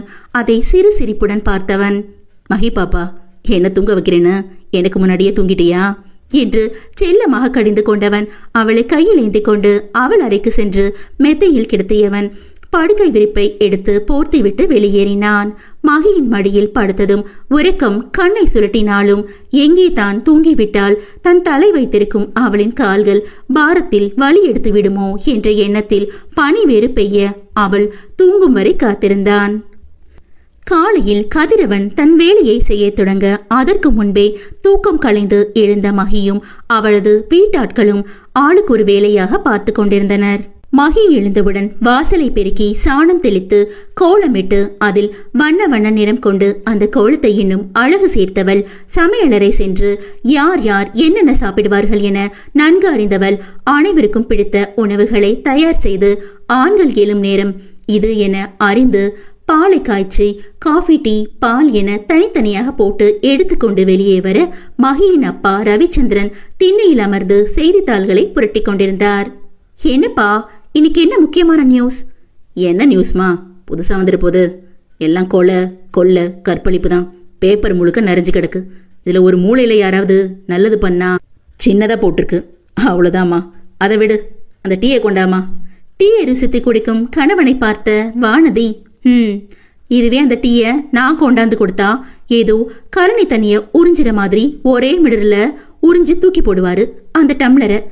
பாரடா குரு, அவர் பொண்ணு போட்ட டீன்னு ரசிச்சு ருசிச்சு குடிக்கிறாரு என்று வானதி சலித்து கொள்ள இதையெல்லாம் கேட்டுக்கொண்டே குரு வந்து தன் தந்தையின் பக்கத்தில் அமர்ந்தவன், ஏமா தினமும் வாய் ஓயாம இதே சொல்ற? அதான் தெரியுதுல, நீ போடுற டீய அப்பா டீசென்டா நல்லா இல்லைன்னு செய்கையில சொல்றாங்கன்னு. அப்புறம் ஏன் இந்த புலம்பல் என்று தன் தந்தையை கோர்த்து விட, அடப்பாவி பயலே, இப்படியாடா என்ன காலையிலேயே உங்க அம்மா கிட்ட வசமாச்சிக்க வைப்ப என்னும் ரீதியில் தன் மகனை பார்த்துவிட்டு புசு புசுவென மூச்சு வாங்க நின்றிருந்த மனைவியை பாவமாக ஒரு பார்வை பார்த்தார். இதையெல்லாம் பார்த்து மௌனமாக சிரித்து கொண்டிருந்த மகி, போதும்பா, நீங்க 2 பேரும் வேணுமுன்னே காலையிலேயே அம்மாவை கிண்டல் பண்ணது. ஆனா குரு, உன் பொண்டாட்டி இருக்கா பாரு, உண்மையிலேயே கலனை தண்ணி எடுத்து பால் நினைச்சு அதுலயே டீ போட்டுட்டா என்றதும் இம்முறை மகி சொன்னதை கேட்டு அனைவரும் சிரித்துவிட, என்ன இங்க எண்ணெயை வச்சு ஒரே சிரிப்பு? கேட்டுக்கொண்டே பூஜா கை முஷ்டியை மடக்கி கொண்டே வர பின்னால் கதிரும் வந்தான். அதான, என்ன என் தங்கச்சியை வச்சு பேச்சு அடிபடுது? அட அப்படி கேளு மாமா, உன் தங்கச்சி என்ன பண்ணா தெரியுமா? நேத்து காலையில சோறு வடிச்சிட்டு வடிச்ச தண்ணியை எடுத்து அப்புறமா மாட்டுக்கு ஊத்திக்கலான்னு அடுப்புக்கு பக்கத்துல வச்சிருந்தேன். திரும்பி வந்து பார்த்தா நீச்ச தண்ணிய காணோம். சரி, அதை விட்டுட்டு அடுப்பு மேல இருந்த ஒரு ஏனத்துல ஒரு மாதிரி வாட வருதேன்னு பார்த்தா உன் பொண்டாட்டி சோறு வடிச்ச தண்ணியில தான் டீயை போட்டு வச்சிருக்கா. பால் வச்ச இடத்துல அப்படியே இருந்துச்சு என சொல்ல இம்முறை கதிர் சிரிக்க நங் நங் என்று கதிர் தலையில் பூஜா கொட்ட, ஹே ஐயோ விட்ரி பிசாசு, பாலுக்கும் நீச்ச தண்ணிக்கும் வித்தியாசம் தெரியாம டீயை போட்டது நீ, என்னையே கொட்டுற? அப்படியே திரும்பி உன் காதல் கணவனை பாரு, அவன்தான் எங்களை விட மோசமா சிரிக்கிறான். குருவை கோர்த்து விட்டான். குரு பக்கம் திரும்பியவள், ஏன் மாமா, நேத்து காலையில நான் கொண்டாந்து கொடுத்தனே டீ, அதை வாங்கி நல்லா இருக்குன்னு சொல்லி ரசிச்சு ருசிச்சு குடிச்சுப்புட்டு தினமும் அதையே கேட்டியல்ல, மறந்து போயிட்டியலா? குருவை வீட்டார் முன்பு மாட்டிவிட்டால் அனைவரும் குருவை கேவலமாக ஒரு பார்வை பார்க்க அதில் திரு திருவென இழுத்துக் கொண்டிருப்பதை பார்த்து மொத்த பேரும் நமட்டு புன்னகை பூத்தனர். ஏண்டா குரு, நீயே கீழே இறங்குவேன்னு தெரியும், ஆனா இவ்வளவு கீழே இறங்குவேன்னு சத்தியமா தெரியாதுடே. ரவிச்சந்திரன் பொய்யாக வருத்தப்பட, அட என்ன பெரிய மாமா நீங்க, நேத்து நீங்களும் தானே நான் கொடுத்த டீய குடிச்சுப்புட்டு ஆஹா ஓஹோன்னு என பாராட்டினியலே, மறந்து புட்டியலா என அவரையும் கோர்த்து விட இம்முறை ரவிச்சந்திரன் விழித்தார். இப்போது அவரின் அன்பு மனைவி, ரொம்ப நல்லா இருக்கே, நான் டீ கொடுத்தா நீச்சு தண்ணி, ஆனா உங்க மருமக நீச்சு தண்ணிலேயே டீ போட்டு கொடுத்தா பாராட்டுவியலோ என அவரை 2 திட்டு திட்டிவிட்டு முகத்தை திருப்பிக் கொண்டு சென்றார். மாத்திரையின் வீரியத்தில் உறங்கிக் கொண்டிருந்த மீனாட்சி அப்போதுதான் கீழே இறங்கி வர கற்பகம் பாட்டி ரிஷி கூட ஆஜராகிவிட வானதி முகத்தை வெட்டி கொண்டு போவதை பார்த்த மீனாட்சி என்னவென்று கேட்க கதிரும் மகியும் மீண்டும் ஒரு முறை பூஜாவின் நீச்சு தண்ணி டீயை பற்றி கூறி முடிக்கவும் மறுபடியும் அனைவரும் சிரித்துக் கொண்டனர். அப்போதுதான் தூக்கம் கலைந்த அர்ஜுன் விழித்து பார்க்க ஜன்னலின் அருகிலேயே சோஃபாவில் அமர்ந்தபடி தூங்கியது தெரிய எழுந்தவன் ஏதோ ஞாபகம் வந்ததை போல் மீண்டும் நேற்று கதிர் மகி இருந்த இடத்தை ஜன்னலின் வழியாக பார்க்க அவன் கண்டது காலியாக இருந்த இடத்தை தான். இதழ் 4. அர்ஜுன் தூக்கம் கழிந்து ஜன்னல் வெளியே வெறித்தவன் நேற்று இரவு பார்த்த இடம் இப்போது காலியாக இருந்தது. என்ன தோன்றியதோ பால்கனி சென்று உடல் பயிற்சி செய்து குளித்து உடை மாற்றி யோசனையாக மெத்தையில் வந்து அமர்ந்து விட்டான். சிறு வயது முதலே தனியாக வளர்ந்தவன் இப்போது இத்தனை சொந்தங்களுடன் இயல்பாக பழக சிரமமாக உணர்ந்தான். குடும்பத்தினர் விளையாட்டாய் செய்யும் சிறு சிறு கேலி கிண்டல்கள் கூட அர்ஜுனுக்கு எரிச்சலைத்தான் தந்தது. அவனுடைய அம்மா மட்டும் இல்லை என்றால் இந்த வீட்டில் என்ன, இந்த ஊரில் கூட ஒரு நொடி கூட இருக்க மாட்டான். இவ்வளவு சிந்தனையில் இருந்தவன் அரை கதவு தட்டப்பட கதவை திறந்தவன் முன்னால் ரிஷிதான் நின்றிருந்தான். ரிஷியை பார்த்த அர்ஜுன் எதுவும் பேசாமல் அமர்ந்து கொள்ள, அர்ஜுன், நீ பண்றது எதுவுமே சரியில்லடா. உன் மனசுல நீ என்னதான் நினைச்சிட்டு இருக்க? நேத்து எல்லார் முன்னாடியும் அம்மாவை அப்படி பேசிட்டு போற. அம்மா எவ்வளவு ஃபீல் பண்ணாங்க தெரியுமாடா உனக்கு? இங்க இருக்கிறவங்க என்ன நினைப்பாங்கன்னு கூட உனக்கு கவலை இல்லை. அந்த குண்டோதரி உனக்கு ஒரு வகையில மாமா பொண்ணுதான். அந்த உரிமையில தான் விளையாட்டா செஞ்சாங்க. அதுவும் அம்மா சொல்லி. உனக்கு இதெல்லாம் புரியாதுடா. சரி, அதை விடு அர்ஜுன். நேத்து நீ சண்டை போட்டு எங்க போனேன்னு சொல்லு. இங்க சுத்து வட்டாரத்துல எங்கேயும் ஒரு ஹோட்டலும் இல்லையே, நீ எங்கடா போன என்றான் கோபமாக. அதுவரை ரிஷி பேசியதையெல்லாம் மௌனமாக கேட்டவன் இந்த கேள்வியில் ரிஷி மேல் கோபம் கொண்டு முறைத்த அர்ஜுன், ரிஷி, என்கிட்ட உனக்கு எல்லா உரிமையும் இருக்கு. ஆனா அது என் பர்சனல் விஷயத்தை தவிர. சோ என்று ஆரம்பித்தவனை பாதியில் நிறுத்திய ரிஷி, எதுடா உன் பர்சனல்? உன் பர்சனல் கண்ட பொண்ணுங்களோட ஹோட்டல்ல ரூம் போட்டு குடிச்சிட்டு கூத்தடிக்கிறதா? வாயில நல்லா வருதுடா. அசிங்கமா கேட்டுற போறேன். கேவலமா இருக்குடா நீ பண்றது. அர்ஜுன், இதுதான் உனக்கு லாஸ்ட். இனிமே நீ எவளோடையும் கான்டாக்ட்ல இருக்க கூடாது. உனக்காக அம்மா பொண்ணு பார்த்து வச்சிருக்காங்கடா. இனிமையாவது அந்த பொண்ணுக்கு உண்மையா இருக்க பாரு. என்னால அவ்வளவுதான் சொல்ல முடியும் என்ற ரிஷியை நக்கலாக பார்த்த அர்ஜுன், என்ன மச்சி, இன்னைக்கு ஓவரா துள்ளுற? என்னடா, என்ன பார்த்தா உங்களுக்கு நான் இழிச்சவா என்ன? நெத்தியில எழுதி ஒட்டி வச்ச மாதிரியா தெரியுது? விளையாடுறியா நீ? மறுபடியும் பொண்ணு அது இதுன்னு. என்னால முடியாதுடா. நான் எவளையும் கல்யாணம் பண்ணிக்க மாட்டேன் மச்சி. டேய் மச்சி, நீ தப்பா புரிஞ்சிட்டு இருக்கடா. நீ ஒரு தடவை அந்த பொண்ணை பாருடா. பார்த்ததுக்கு அப்புறம் சொல்லு கட்டிக்க மாட்டேன்னு. நீ சொல்றத நான் கேட்கறேன். முடியாதுடா, இது ஏன் லைஃப் ரிஷி, அதனால நான் தான் டிசைட் பண்ணுவேன். நீ இதுல தலையிடாத மச்சி என்று இம்முறை கெஞ்சல் கலந்த வேதனையான குரல் வந்தது அர்ஜுனிடம். ஆழ்ந்த பெருமூச்சு ஒன்று இழுத்துவிட்ட ரிஷி இவன் வழியில் போய்தான் சரி பண்ண முடியும். எப்படியும் இவனை எங்கேயும் போக விடாம மீதி இருக்க நாள்ல இங்கேயே இருக்க வச்சுட்டா மகி கூட பேசி பழகி வச்சு எப்படியும் மனசை மாத்திடலாம் என்று நினைத்தவன், சரிடா, நான் உன் பர்சனல்ல தலையிடல. ஆனா நான் சொல்ற ஒண்ணு மட்டும் எனக்காக கேள்டா. நான் உன்னை எதுவும் கேட்க மாட்டேன் என்றவனை, சொல்லு மச்சி, நீ எது சொன்னாலும் நான் கேட்கறேன். அந்த ஒரு விஷயத்தை தவிர. சரிடா, நீங்க இருக்க போற இந்த கொஞ்ச நாள்ல நீ யாரையும், நீ எந்த பொண்ணு கூடவும் ஹோட்டல்ல ரூம் போடக்கூடாது. இங்க இருந்து நம்ம கிளம்பினதும் அப்புறம் நீ இஷ்டப்படி இரு. அதுக்கு மட்டும் ஒத்துக்கோ மச்சி. உன்னை நான் வேற எதுவும் கேட்கல. ரிஷி கெஞ்சலாக கேட்க நண்பன் கெஞ்சுவது பொறுக்காமல், சரி மச்சி, உனக்காக நான் இங்க இருந்து போற வரைக்கும் எங்கேயும் போக மாட்டேன், சரியா என்று இதழ் விரியாமல் புன்னகைக்க ரிஷியும் சிரித்து, சரி வாடா, நேத்துல இருந்து அம்மா உன்னை நினைச்சு கவலையில இருக்காங்க, அவங்கள போய் சமாதானம் பண்ணுவோம் என்றபடி இருவரும் மீனாட்சியின் அறைக்கு சென்றனர். மீனாட்சி ஜன்னல் கம்பியை பிடித்து அதில் தலை சாய்த்து கொண்டு வெளியே தெரியும் தோட்டத்தை பார்த்து கொண்டிருந்தார். என்னதான் அனைவரிடமும் சகஜமாக பேசி சிரித்து கொண்டிருந்தாலும் நேத்து அர்ஜுன் கோபமாக பேசி வெளியே சென்றதையே நினைத்து கொண்டிருந்தார். அதை புரிந்து கொண்டவன், மாம் என அவரிடம் சென்று கைகளை பிடித்து கொண்டவன், சாரி மாம், நான் ஏதோ டென்ஷன்ல இருந்தனா, அதான் மாம், கோபத்தில் நேற்று உங்களை ஏதேதோ பேசிட்டேன். ஐ எம் ரியர்லி சாரி மாம். நான் நேத்தே உங்களை பார்க்க வரலாம் தான் நினச்சேன். பட் ரொம்ப டயர்டாக இருந்துச்சு, அதான் போய் படுத்துட்டேன். சாரி மாம் என மீண்டும் மன்னிப்பு கேட்க தன்னிடம் மன்னிப்பு வேண்டி நிற்கும் மகனின் கண்ணம் தடவி, பரவாயில்ல அர்ஜுன் கண்ணா, அம்மா ஒன்று நினச்சிக்கல, அம்மா மேலேயும் தப்பு இருக்குல்ல. உன்னை நாங்கள் ஓவரா டீஸ் பண்ணிட்டோம். நீ ஒன்றும் வருத்தப்படாத. என்ன நேற்று நீ கோபமா வெளியே போனது மாமா பெரியம்மா பாட்டிக்கலாம் வருத்தமா போச்சு. வேற ஒன்றும் இல்லடா, நீ ஃப்ரீ ஆயிரு. ஓகே மாம், நீங்களும் எதுக்கும் ஃபீல் பண்ணாதீங்க என்றவன் மனதில் நான் சுமக்க முடியாத பாரங்கள் இருந்தது.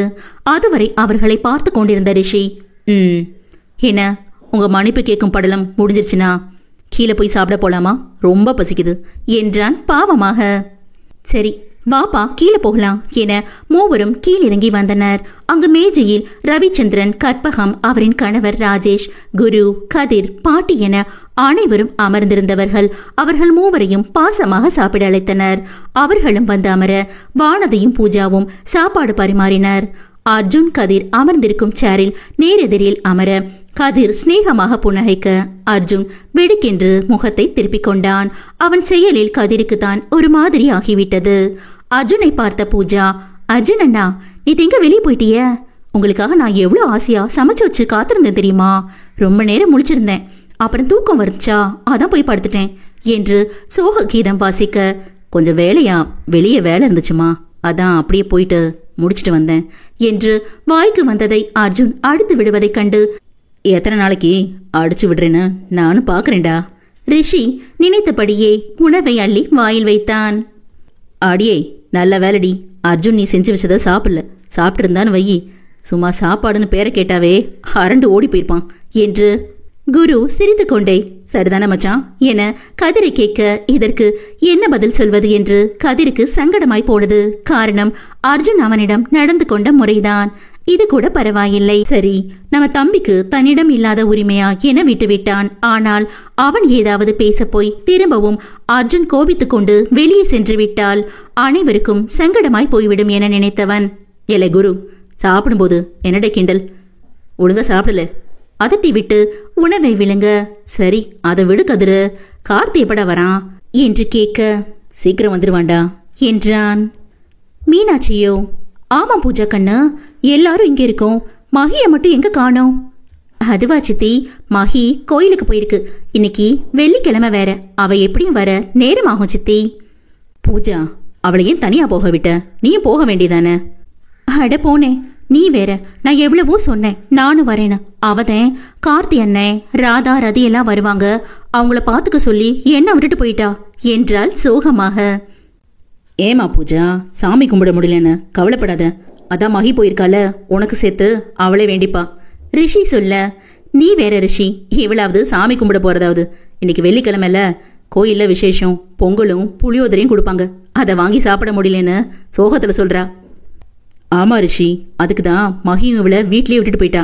ஏன்னா இவளை வச்சுக்கிட்டு மகி சாமி கும்பிட மாட்டா, எந்த வரிசையில சோறு போடுவாங்கன்னு அங்கெல்லாம் இவளை தேடி அலைஞ்சுக்கிட்டு இருப்பா. குரு சொல்ல, ஐயோ பூஜா, இதை முன்னாடியே சொல்லக்கூடாதாமா, நான் கூட நீ சாமி பார்க்க முடியலன்னு ஃபீல் பண்றேன்னு உனக்காக டைம் ஸ்பெண்ட் பண்ணி ஃபீல் பண்ணிட்டு இருந்தேன். ரிஷி சொல்ல அனைவருக்கும் சிரிப்பு வந்து விட்டது. ஆனால் இவர்கள் யாரை மகி என பேசுகிறார்கள் என அர்ஜுன் மண்டைக்குள் ஓடாமல் இல்லை. பூஜா இருவரையும் முறைத்து பார்த்து உதட்டை பிதுக்கி, போங்க, இனிமே உங்க 2 பேருக்கும் நான் கோயில்ல பொங்கல் வாங்கிட்டு வந்தா தரவே மாட்டேன். ரிஷி அண்ணா முதல்ல என்னை ஏமாத்தி புடுங்கி திங்கிறதே இவங்க 2 பேருந்தேன் என இருவருக்கும் தலையில் 2 கொட்டு வைக்க, ராட்சசி என இருவரும் மண்டையை தேய்த்து கொண்டனர். யார ராட்சசின்னு சொல்றீங்க என வாசலில் சத்தம் வந்ததும் எல்லாரும் வாசலை பார்க்க, தோளில் பை கையில் பெட்டி என கார்த்திக் தான் நின்றிருந்தான்.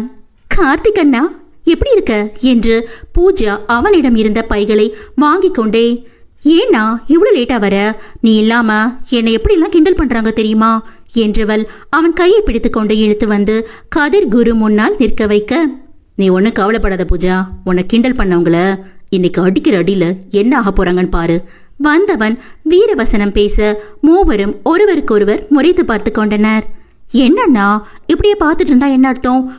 அவங்களை எப்ப அடிக்க போற என்று பூஜா பரபரக்க. டேய், சீக்கிரம் 3 பேரும் களத்துல இறங்குங்கடே, உங்க சண்டையை பார்த்து எத்தனை நாள் ஆச்சு என்று ரவிச்சந்திரன் மும்முரமாக சாப்பிட, முறைத்து பார்த்து கொண்டிருந்தவர்கள் திடீரென மூவரும் கட்டிக்கொண்டு முத்தமழை பொழிந்து, அண்ணே எப்படி இருக்க? இல்ல தம்பி, நீ எப்படி இருக்க? டேய் மச்சான், இப்பதான் இங்க வர உனக்கு வழி தெரிஞ்சதடா என்று அவர்களுக்குள் பேசி மாறி மாறி முத்தம் கொடுத்து கொண்டதை பார்த்த அர்ஜுனும் ரிஷியும் ஒருவருக்கொருவர் பார்த்து, ஐயோ டேய், இவங்க ஒருவேளை அவன்களா இருப்பானுங்களோ, அப்படித்தான் மச்சி எனக்கும் தோணுது. அடே என்னடா பண்றீங்க 3 பேரும்? நடு வீட்டுல இருந்துட்டு விலகி நில்லுங்கடா என கற்பகம் கத்த அதுவரை கொஞ்சிக் கொண்டிருந்தவர்கள் பிரிந்து நின்று, ஐயோ மாமி நீங்க தான் இருக்கியா? கார்த்திக் கேட்க, ஆமா அதுக்கு என்ன இப்ப? ஓ அவ்வளவு தூரம் போயிட்டியே, பெத்த மகன், எம்பிட்டு நாள் கழிச்சு வந்திருக்கேன். நீ என்னடனா இப்ப உட்காந்துட்டு சாப்பிட்டு இருக்க?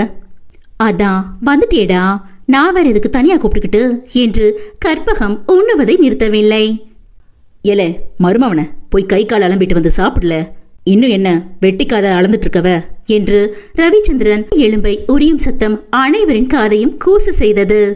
எது, நான் வெட்டிக்கதை அளக்குறேனா? ஏன் சொல்ல மாட்டிய? ஆமா, எங்க மகிய காணோம்? இந்நேரம் இப்படி பேசுற உங்களை எல்லாரையும் உண்டு இல்லைன்னு ஆக்கிடுப்பாளே என் செல்ல குட்டி. அப்போது அவன் பின்னால் மொத்தென்று ஆடி விழுக, ஐயோ அம்மா என்று கத்தியவன், எதுக்குடி இந்த பச்சை பிள்ளைய போட்டு இந்த அடி அடிக்கிற? அதற்கு பூஜா, ஆமா நீ பெரிய பச்சை பிள்ளை, வந்ததும் வராததும் அவள்தான் கேப்பியோ? பூஜா மூகை சிரிக்க, உனக்கு அவ மேல பொறமடி என்று பூஜா தலையில் செல்லமாக கொட்டிவிட்டு, இருந்தாலும் நான் வரேன் தெரிஞ்சும் அவ கோயிலுக்கு போயிருக்கால, வரட்டும் இருக்கு அவளுக்கு என்று மீனாட்சியிடம் வந்து அவர் கன்னத்தில் முத்தம் வைத்து, நீ கூட நான் வந்ததும் கண்டுக்காம சாப்பிடுறேல சித்தி, இரு உன்னை வந்து பாத்துக்கிறேன் என்று பொய்யாக மிரட்ட, கார்த்திக் அண்ணா நீ வந்ததும் நான் கூப்பிட வாய் எடுத்தேன்பா, இதோ எங்க அக்கா இருக்காளே அவதான் கண்ணாலேயே வேண்டான்னு சைகை காட்டினா, வேணும்னா அண்ணா அண்ணிட்ட கேட்டு பாறேன் என்று அவர்களை கோர்த்து விட்டார். அதற்குள் குறுக்கிட்ட பாட்டி, அட விடுங்கடா, வந்தது வராததுமா என் பேரன்கிட்ட வம்பழுத்துக்கிட்டு என் பேராண்டிய பார்த்து எத்தனை நாளாச்சு பாரு, எப்படி துரும்பா இழைச்சு போயிட்டு வந்திருக்கான் என்று அவன் தலையை வருடிவிட, கதிர் குருவும் ஒருவரை ஒருவர் பார்த்து, யாரு அவன் இழைச்சு போய் வந்திருக்கானா? முதல்ல உன்னை கூட்டு போய் உன் கண்ணுக்கு கண்ணாடி வாங்கி போடணும் பாட்டி, இரு நாளைக்கே உன்னை தூக்கிட்டு போயிடுறோம். இருவரும் சொல்ல, அட போங்கடா போகத்த பயல்களா, சும்மா எதையாவது சொல்லிக்கிட்டு என்றார் பாட்டி. அப்படி சொல்லு பாட்டி என்று பாட்டிக்கு முத்தம் வைத்து கை கால் அலம்பி கொண்டு வந்து அர்ஜுன் பக்கத்தில் சாப்பிட அமர்ந்து, என்ன அர்ஜுன், ரிஷி எப்படி இருக்கீங்க? ஹோட்டல் வேலையெல்லாம் எப்படி போகுது என நன்கு பேசி அறிமுகமானவன் போன்று கேட்க, இருவரும் அதுவரை இவன் யார் என்று தெரியாமல் இருந்தவர்கள் மீனாட்சி சொன்னதும் புரிந்து போனது இவன் கதிரின் தம்பி என்று. நாங்க சூப்பர் ப்ரோ, ஹோட்டல் நல்லா போயிட்டு இருக்கு ரிஷி சொல்ல, என்ன அர்ஜுன் நீ எதுவும் பேச மாட்ற? ஹோ உனக்கு நான் யாருன்னு தெரியாதுல, இரு நானே என்ன அறிமுகப்படுத்திக்கிறேன். நான் கார்த்திக், கதிர் என்ன தம்பி, உனக்கு அண்ணன். ஆனா உன்னை விட நான் 4 மாசம் தான் பெரியவன். நீ கார்த்திக்னே என்னை கூப்பிடலாம். இப்போதைக்கு இது போதும், அப்புறம் நிறைய பேசி நம்மளை பத்தி தெரிஞ்சுக்கலாம் சரியா என்றிட அர்ஜுன் மெல்லமாக தலையசைத்து கொண்டான். இதழ் 5. மதிய வேளை அனைவரும் உண்டு முடித்த களைப்பில் ஹாலில் அமர்ந்து பேசிக் கொண்டிருக்க, இதற்கும் எனக்கும் சம்பந்தமில்லை என்பது போல அர்ஜுன் போனை நோண்டியபடி இருந்தான். அவன் வெளியே செல்ல அர்ஜுனின் ஆருயிர் தோழன் விட்டால் தானே.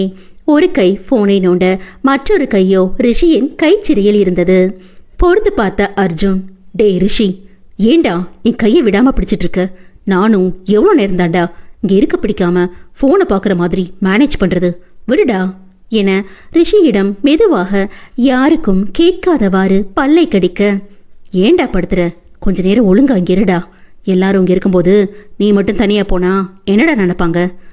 டேய் யாரு என்ன நினைச்சா எனக்கு என்னடா, மரியாதையா என் கையை விடு, நான் ரூமுக்காவது போறேன் என்றிட, ஐயோ இவன் என் பிளானையே கெடுத்துருவான் போலையே, இவன் இங்க இருந்தா தானே மகி வரும்போது பார்க்க வைக்க முடியும். எனக்கு கொஞ்சம் இந்த பையலை இங்கேயே இருக்க வைக்க எந்த சாமியாவது உதவி பண்ணுங்களேன். மைண்ட் வாய்ஸில் கடவுளிடம் மன்றாடினான்.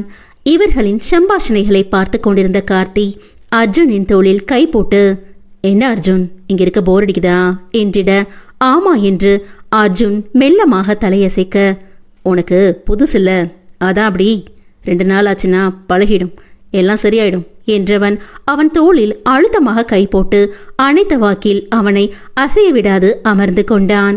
அர்ஜுனுக்கு பத்தி கொண்டு வந்தது. தலையை திருப்பி ரிஷியை தான் முறைத்தான். அர்ஜுனோ நல்ல பாடி பில்டர். ஆனால் கார்த்தியின் உடல்வாகுக்கு அவனது அணைப்பில் நசுங்கிய ஆட்டுக்குட்டியைப் போல் நகர முடியாமல் தவித்தவனை கண்ட ரிஷி, மவனை நான் கையை பிடிச்சதுக்கே என திட்டுனல, இப்ப என்னாச்சு பாத்தியா என்ற நக்கல் அவன் கண்ணில் தெரிய அவன் நிலை கண்டு வந்த சிரிப்பை அடக்க முடியாமல் சிரித்து விட்டான். ரிஷி சிரிப்பில் அனைவர் கவனமும் அவனிடம் திரும்ப அர்ஜுன் மட்டும் ரிஷியை கண்களாலே எரித்து கொண்டிருந்தான். டே கார்த்தி, அவனை விடும்ல, ஏன்டா அவனை போட்டு இந்த புடி பிடிச்சி வச்சிருக்க? குரு கேட்க, அட மச்சான் அது ஒன்றும் இல்லை, அர்ஜுன் கொஞ்சம் கூச்ச சுவாபம் போல, அதை தான் அர்ஜுனுக்கு பழக சொல்லித்தரேன். இப்ப நானும் அர்ஜுனும் ஒன்னா சேர்ந்து பழகிட்டு இருக்கோம் இல்லட என அர்ஜுனை பார்த்து கண்ணடித்து கேட்க, அவனை முறைத்த அர்ஜுன் கார்த்திக் காதில், வாயில கெட்ட வார்த்தை வருதுடா, மரியாதையா வாய மூடு என திட்ட, அது அங்கிருக்கும் சிறுசுகள் காதிலும் விழுந்து விட்டது போலும். என்ன மச்சான் உன் தம்பி என்ன சொல்றான்? அதுக்கு என்னடா கார்த்தி, வா இன்னும் நம்ம க்ளோஸா பழகலான்னு சொன்னா மச்சான் என்றவனை பார்த்து தூ என கோரசாக துப்ப வெறும் முகத்தை துடைத்து அசடு வழிந்து ஈ என பல்லை காட்ட, அடச்சி அவனை விட்டுட்டு தள்ளி உட்காரு, கட்டின பொண்டாட்டிய கட்டி பிடிச்சிட்டு இருக்க மாதிரி அவனை அப்படி கட்டிக்கிட்டு நிக்கிற நாயே என்று திட்ட, முகத்தை உர்ரென்று வைத்து தள்ளி அமர்ந்ததும் தான் அர்ஜுனுக்கு மூச்சே வந்தது. காட்டு பைய, நாம கூட இவ்வளோ ஸ்ட்ராங்கா பிடிக்க மாட்டோம் ச என்று முணுமுணுத்து கொண்டே தன் தோள்பட்டையை தேய்த்து கொண்டவன் காதில், என்ன மச்சி சும்மா இரும்பு பிடி போல என்ஜாய்டா என்ற ரிஷியை இடம் கருதி முறைக்க மட்டுமே முடிந்தது. இது எதிலும் கதிர் வாயே திறக்கவில்லை. தான் ஏதாவது சொல்ல போய் அர்ஜுன் எங்கே அனைவர் முன்பும் கோபம் கொண்டு சென்று விட்டால் வீட்டினருக்கு திரும்பவும் கஷ்டமாகிவிடும் என நினைத்து அமைதியாக சிரித்து கொண்டான். இதில் என்ன ஒரு நல்லது என்றால் அர்ஜுன் கார்த்தியிடமும் குருவிடமும் ஓரளவுக்கு கொஞ்சம் நல்ல முறையில் பேசுவதுதான். அப்போது இரு பெண்கள் அவர்களுக்குள்ளே சண்டையிட்டுக் கொண்டே உள்ளே ஓடி வர ரிஷி அந்த பெண்களை பார்த்து வாய் பிளந்து பார்த்தான். வறண்ட காடாக இருந்த தரிசு நிலத்தில் பச்சை பசையிலென புல் முளைத்தால் எப்படி இருக்கும், அப்படி இருந்தது அர்ஜுனுக்கு. வந்த பெண்கள் இருவரும் வேகமாக ஓடி வந்து மாமா அப்பா என ரவிச்சந்திரனை அணைத்து கொண்டு, ஹேய் நான் தான் ஃபர்ஸ்ட் என அதில் ஒரு பெண் துள்ளி குதித்து மற்றொரு பெண்ணுக்கு வெவ்வ என பணிப்பு காட்ட, போடி இந்த தடவை நீ தான் ஜெயிச்ச, சலித்து கொண்டு இந்தா பொடி என்று 500 ரூபாவை எடுத்து அவளிடம் நீட்ட, யாருக்கிட்ட என இல்லாத காலரை தூக்கிவிட்டு ஆனந்தமாய் வாங்கிக் கொண்டாள் ரதிதேவி, கதிர் மற்றும் கார்த்தியின் அன்பு தங்கை. முகத்தை அஷ்டகோணலாக்கி உர்ரென்று வைத்துக்கொண்டு திரும்பிக் கொண்டாள் ராதாதேவி, குருமகியின் சின்ன தங்கை. இவர்கள் இருவருக்குமே சிறு வயதிலிருந்தே இவர்களுக்குள்ளே யார் முதலில் என்ற போட்டி அவர்களே வைத்துக்கொண்டு தோற்றவருக்கு 1 ரூபாயிலிருந்து ஆரம்பமாகி இப்போது 500 ரூபாய் வரை வந்துவிட்டது. வீட்டினரும் அதட்டி உருட்டி பார்த்தும் வேலைக்காகாமல் போனது. என்னங்கடி வந்தது வராததுமா 2 பேரும் சண்டை போட்டு ஆளுக்கு ஒரு பக்கம் முறுக்கிட்டு இருக்கிய, இன்னும் உங்க சின்ன பிள்ளைத்தனமான இந்த விளையாட்டை நீங்க விடலையா? கல்யாண வயசு வந்து போச்சு, இன்னும் என்னடி உங்களுக்கு என்று வானதி புரிய, வானு வந்தது வராததுமா ஏன் இப்படி குழந்தைகளை வயிறவ, போய் குழந்தைகளுக்கு சாப்பிட ஏதாவது கொண்டு வா. ரவிச்சந்திரன் அதட்ட, அப்படி சொல்லுங்க சூப்பர்ப்பா சூப்பர் மாமா என எப்ப பாரு இங்க 2 பேரையும் திட்டுறதே உனக்கு வேலையா போச்சு என இருவரும் வானதிக்கு பழிப்பு காட்டவும் முகத்தை தோளில் இடித்துக்கொண்டு வானதி அங்கிருந்து சென்றார். ரதியின் காதை திருகிய கற்பகம், ஏய் கன்றாவி பிடிச்சவளை, என்னடி இது கோலம், இப்படியேவா ஊருக்குள்ள வந்த, உன்னை எந்த நாயும் துரத்தலையா என அவள் அணிந்திருக்கும் ஷார்ட் ஸ்கர்ட் ஸ்லீவ்லெஸ் டாப்பை கண்களாலே எரித்து, அவளும் உன் கூட தானடி வந்திருக்கா, அவ எப்படி அடக்க ஒடுக்கமா உடுத்திருக்கா என ராதாவை கை காட்டி திட்ட, அம்மா விடு வலிக்குது அப்பா என பாவமாக ராஜேஷை அழைக்க அவர் வாய் திறக்கும் முன்னமே கண்களால் அடக்கினார் கற்பகம். வலுக்கட்டாயமாக கையை தன் காதிலிருந்து எடுத்துவிட்டு தன் அப்பாவை திரும்ப முறைத்த ரதி கற்பகத்திடம், என்ன சொன்ன, திரும்பி சொல்லு, யார் இவ, அடக்க ஒடுக்கமா இருக்காளா என இழுக்க, ஆமாடி என கற்பகம் சொல்ல அதில் ராதா பேய் மொழி முழித்து ரதியை, சொல்லாதடி ப்ளீஸ் ப்ளீஸ் என கண்களால் இறைஞ்ச அதையெல்லாம் கண்டு கொள்ளாத ரதியோ, மாட்னியடி என் சின்ன குட்டி என்று, மா நானே பரவாயில்ல, ஆனா உங்க செல்ல மருமக ராதா இருக்காளே, அங்க ஊர்ல வெஸ்டர்ன் மாடர்ன்னு இப்படி கடைகள்ல ஒரு ட்ரெஸ் விட்டு வைக்காம போட்டு சுத்துவா தெரியுமா, இங்கே வரோன்னு தெரிஞ்சுக்கிட்டு இந்த சுடிதார் போட்டு வந்து ஒண்ணு தெரியாதவ மாதிரி நின்னு என்ன மட்டும் கோர்த்து விட்டுட்டா என உண்மையை போட்டு உடைக்க, ஐயோ குள்ள கத்திரிக்கா ஒண்ணு விடாம போட்டு கொடுத்துருச்சே, இப்ப இந்த கற்பகம் நம்மள என்ன பண்ண போகுதோ என முகத்தை கை கொண்டு அவள் மறைத்து கொள்ள, இப்போது கற்பகம் பார்வை ராதாவை ஊடுருவியது. டேய் மச்சி என அர்ஜுனின் தோளை ரிஷி சுருண்ட அதை அர்ஜுன் தட்டிவிட திரும்பவும் சுருண்டியபடியே ரதியிடம் கண்களை பதித்து ஈ என பல்லை காட்டி, மச்சி என அர்ஜுனின் தோள்பட்டையில் கிள்ளி வைத்தான். வலிக்குதுடா என வழியில் தேய்த்து கொண்டே, ஏண்டா இப்படி எரும மாடு மாதிரி கிள்ற, ஆமா இப்ப ஏன் பல்ல பல்ல காட்டுற என அர்ஜுன் கடுப்பாக கேட்க, மச்சி ஐ திங்க் என ரிஷி இழுக்க, அடச்சி சொல்லி தொலைடா கடுப்பேத்திக்கிட்டு, டேய் ஐ ஃபால் இன் லவ் மச்சி என்றவன் வெக்கப்பட, என்னடா சொல்ற என ஆச்சரியமாக அர்ஜுன் கேட்டான். இதுவரைக்கும் எந்த பெண்ணையும் சும்மா கூட திரும்பி பார்க்காத தன் நண்பன் லவ் என்று சொன்னால் ஆச்சரியம் வரும் தானே? ஆமா மச்சி, அதோ அந்த நிக்கிறாள அந்த மாடர்ன் ரதி, அவதாண்டா இந்த ரிஷி மனசு பிக்கப் பண்ணவ என ரதியை கை காட்டி திரும்பவும் வைக்கப்பட, டேய் எது வேணா பண்ணு மச்சி, கரும்போ இந்த வெக்கத்தை மட்டும் படாத, பார்க்க முடியல. ஆமா, நீ லவ் பண்றது அந்த பொண்ணுக்கு தெரியுமா? அர்ஜுன் புருவம் உயர்த்த, போடா உனக்கு எல்லாமே அவசரம் என அர்ஜுன் கன்னத்தில் தன் கை கொண்டு கிள்ளி தள்ளி, நானே இப்பதான்டா அவளை முத பாக்குறேன், அப்புறம் எப்படிடா உடனே போய் சொல்ல முடியும் என நொடித்து கொள்ள, ஆனா ஒண்ணு மச்சி, இந்த ரிஷிக்கு ஏத்தவ அந்த மாடர்ன் ரதி தான், அவதான் என் பொண்டாட்டி என ரிஷி உறுதியாக சொல்ல, கன்னத்தை தேய்த்தவன் ரிஷியை முறைத்து, வர வர நீ சரியில்லடா. அது எப்படிடா பார்த்த உடனே லவ் வந்து கல்யாணம் வரைக்கும் போயிட்ட என சலித்து கொண்டாலும் அவன் உறுதியை கண்டு தன் நண்பன் இப்போதாவது ஒரு பெண்ணை பார்த்து காதல் கல்யாணம் என்றானே என்ற சந்தோஷம் இருக்கத்தான் செய்தது. இதையெல்லாம் கேட்டுக்கொண்டே படி இறங்கி வந்த மீனாட்சி, பிள்ளைகளை விடுக்கா, இப்பதானே வந்திருக்காங்க, ஏன் குழந்தைகளை திட்டுற என மீனாட்சி பேசிய திசையை கண்ட இருவரும் அத்தம்மா சித்திமா என ஓடி சென்று கட்டிக்கொண்டனர். இருவரின் தலையையும் கோதிவிட்டு, என் தங்கங்களா எப்படி இருக்கீங்க 2 பேரும் என உச்சி முகர்ந்து கேட்க, சூப்பர் அத்தம்மா, நீங்க எப்படி இருக்கீங்க என இருவரும் கோரஸ் பாட, எனக்கு என்னடா கண்ணுகளா, நான் நல்லா இருக்கேன். சிறிது நேரம் பேசியவர்கள் கதிர், கார்த்தி, குரு அம்மூவரையும் முறைக்கவும் தவறவில்லை இருவரும். ஆமாப்பா, மகி அக்கா எங்க? பாட்டிய வேற காணோமே, அண்ணி எங்க என ரவிச்சந்திரனிடம் கேட்க, மகி கோயிலுக்கு போயிருக்காராதாமா, அவ வர நேரம்தான், பாட்டி இவ்வளவு நேரம் உங்களுக்காக தான் காத்திருந்தாக. கொஞ்ச நேரத்துக்கு முன்னதான் பக்கத்து தெருவுல சாந்தி பிள்ளைக்கு குழந்தை பிறந்திருக்குல, அதுக்கு தலைக்கு ஊத்த போயிருக்காக. பூஜாவும் இங்கதான் இருந்தா, இப்பதான் மகியை கூட்டு வர போயிருக்கா என்றிட, இரு பெண்களும் ஒருவரை ஒருவர் பார்த்து கொண்டு மௌன சிரிப்புடன் அர்த்தமாக தலையாட்டி கொண்டனர்.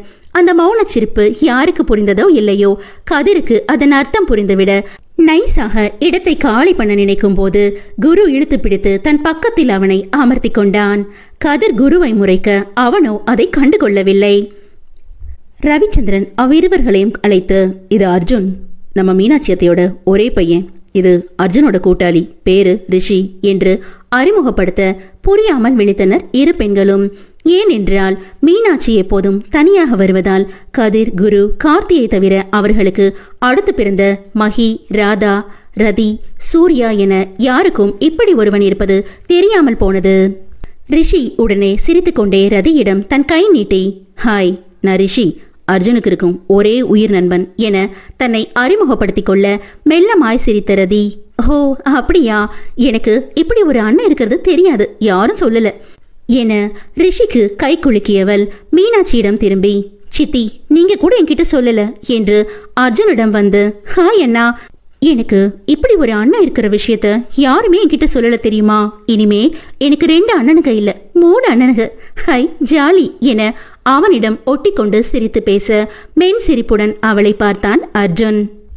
போதும் போதும் தள்ளடி என ரதியை கைப்பிடித்து இழுத்து தள்ளிவிட்டு, ஹாய் அர்ஜுன் மாமா, நான் தான் ராதா என தன்னை அறிமுகப்படுத்தி கொண்டு அவனிடம் ஒட்டிக்கொள்ள, அர்ஜுனுக்கு தான் இது எல்லாம் ஒருவித சொல்ல முடியாத ஆனந்த உணர்வாக இருந்தது. எனக்கும் சொல்லல மாமா, இப்படி ஒரு அழகான அத்தை பையன் இருக்கிறது என்றால் சோகமாக. அதான் இப்ப தெரிஞ்சிருச்சே, சோ வாட் என அர்ஜுன் கேட்க, போ மாமா, எனக்கு மட்டும் முதலையே தெரிஞ்சிருந்தா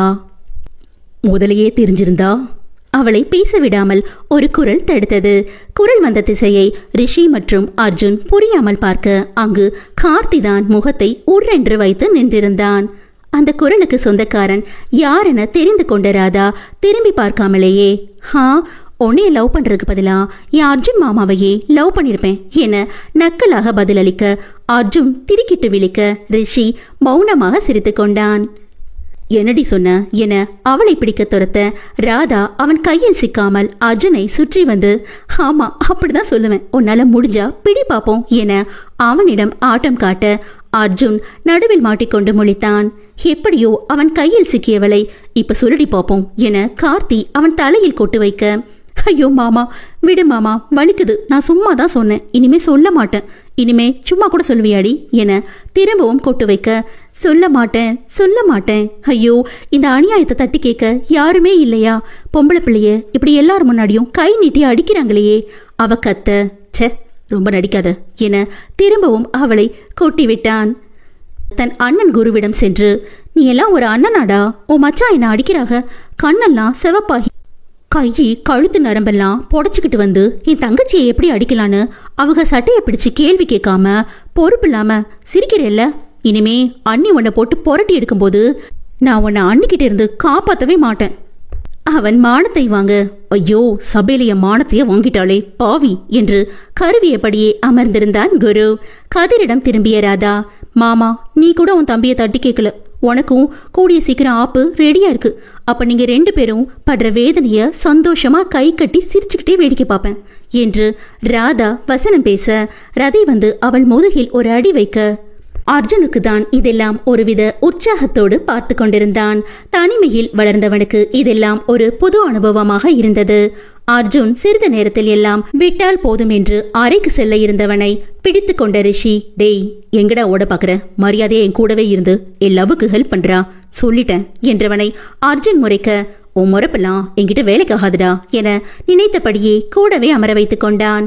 குரு பக்கத்தில் அவன் கை கோர்த்து அமர்ந்த ரதி, குரு மாமா ஏன் சோகமா இருக்கிய, இவன் சாபம் எல்லாம் பழிக்கும்னு நீங்க கவலைப்படாதீங்க, அப்படியே பழிச்சாலும் விட்டு தள்ளிட்டு பூஜா அக்காவை டிவோர்ஸ் பண்ணிட்டு நீ என்ன கட்டிக்கும் மாமா. இல்ல வேண்டாம், நானே உன்னை கட்டிக்கிறேன் என்று கண்ணடிக்க குரு கேவலமாக இழுத்து வைக்க ரிஷி நெஞ்சை பிடித்து கொண்டான். வெளியில் இருந்து புசு புசுவென்று மூச்சு வாங்க பூஜாவோ, ஓஹோ அப்படி போகுதா கதை என குருவை கண்களாலேயே எரித்து கொண்டு வர அவள் பின்னாலேயே இன்னும் 2 பெண்கள் உள்ளே வந்தனர். கதிர் காதலாக ஒருவளை நோக்க, அர்ஜுனோ கண்கள் விரிய ஒருவளை பார்த்தான்.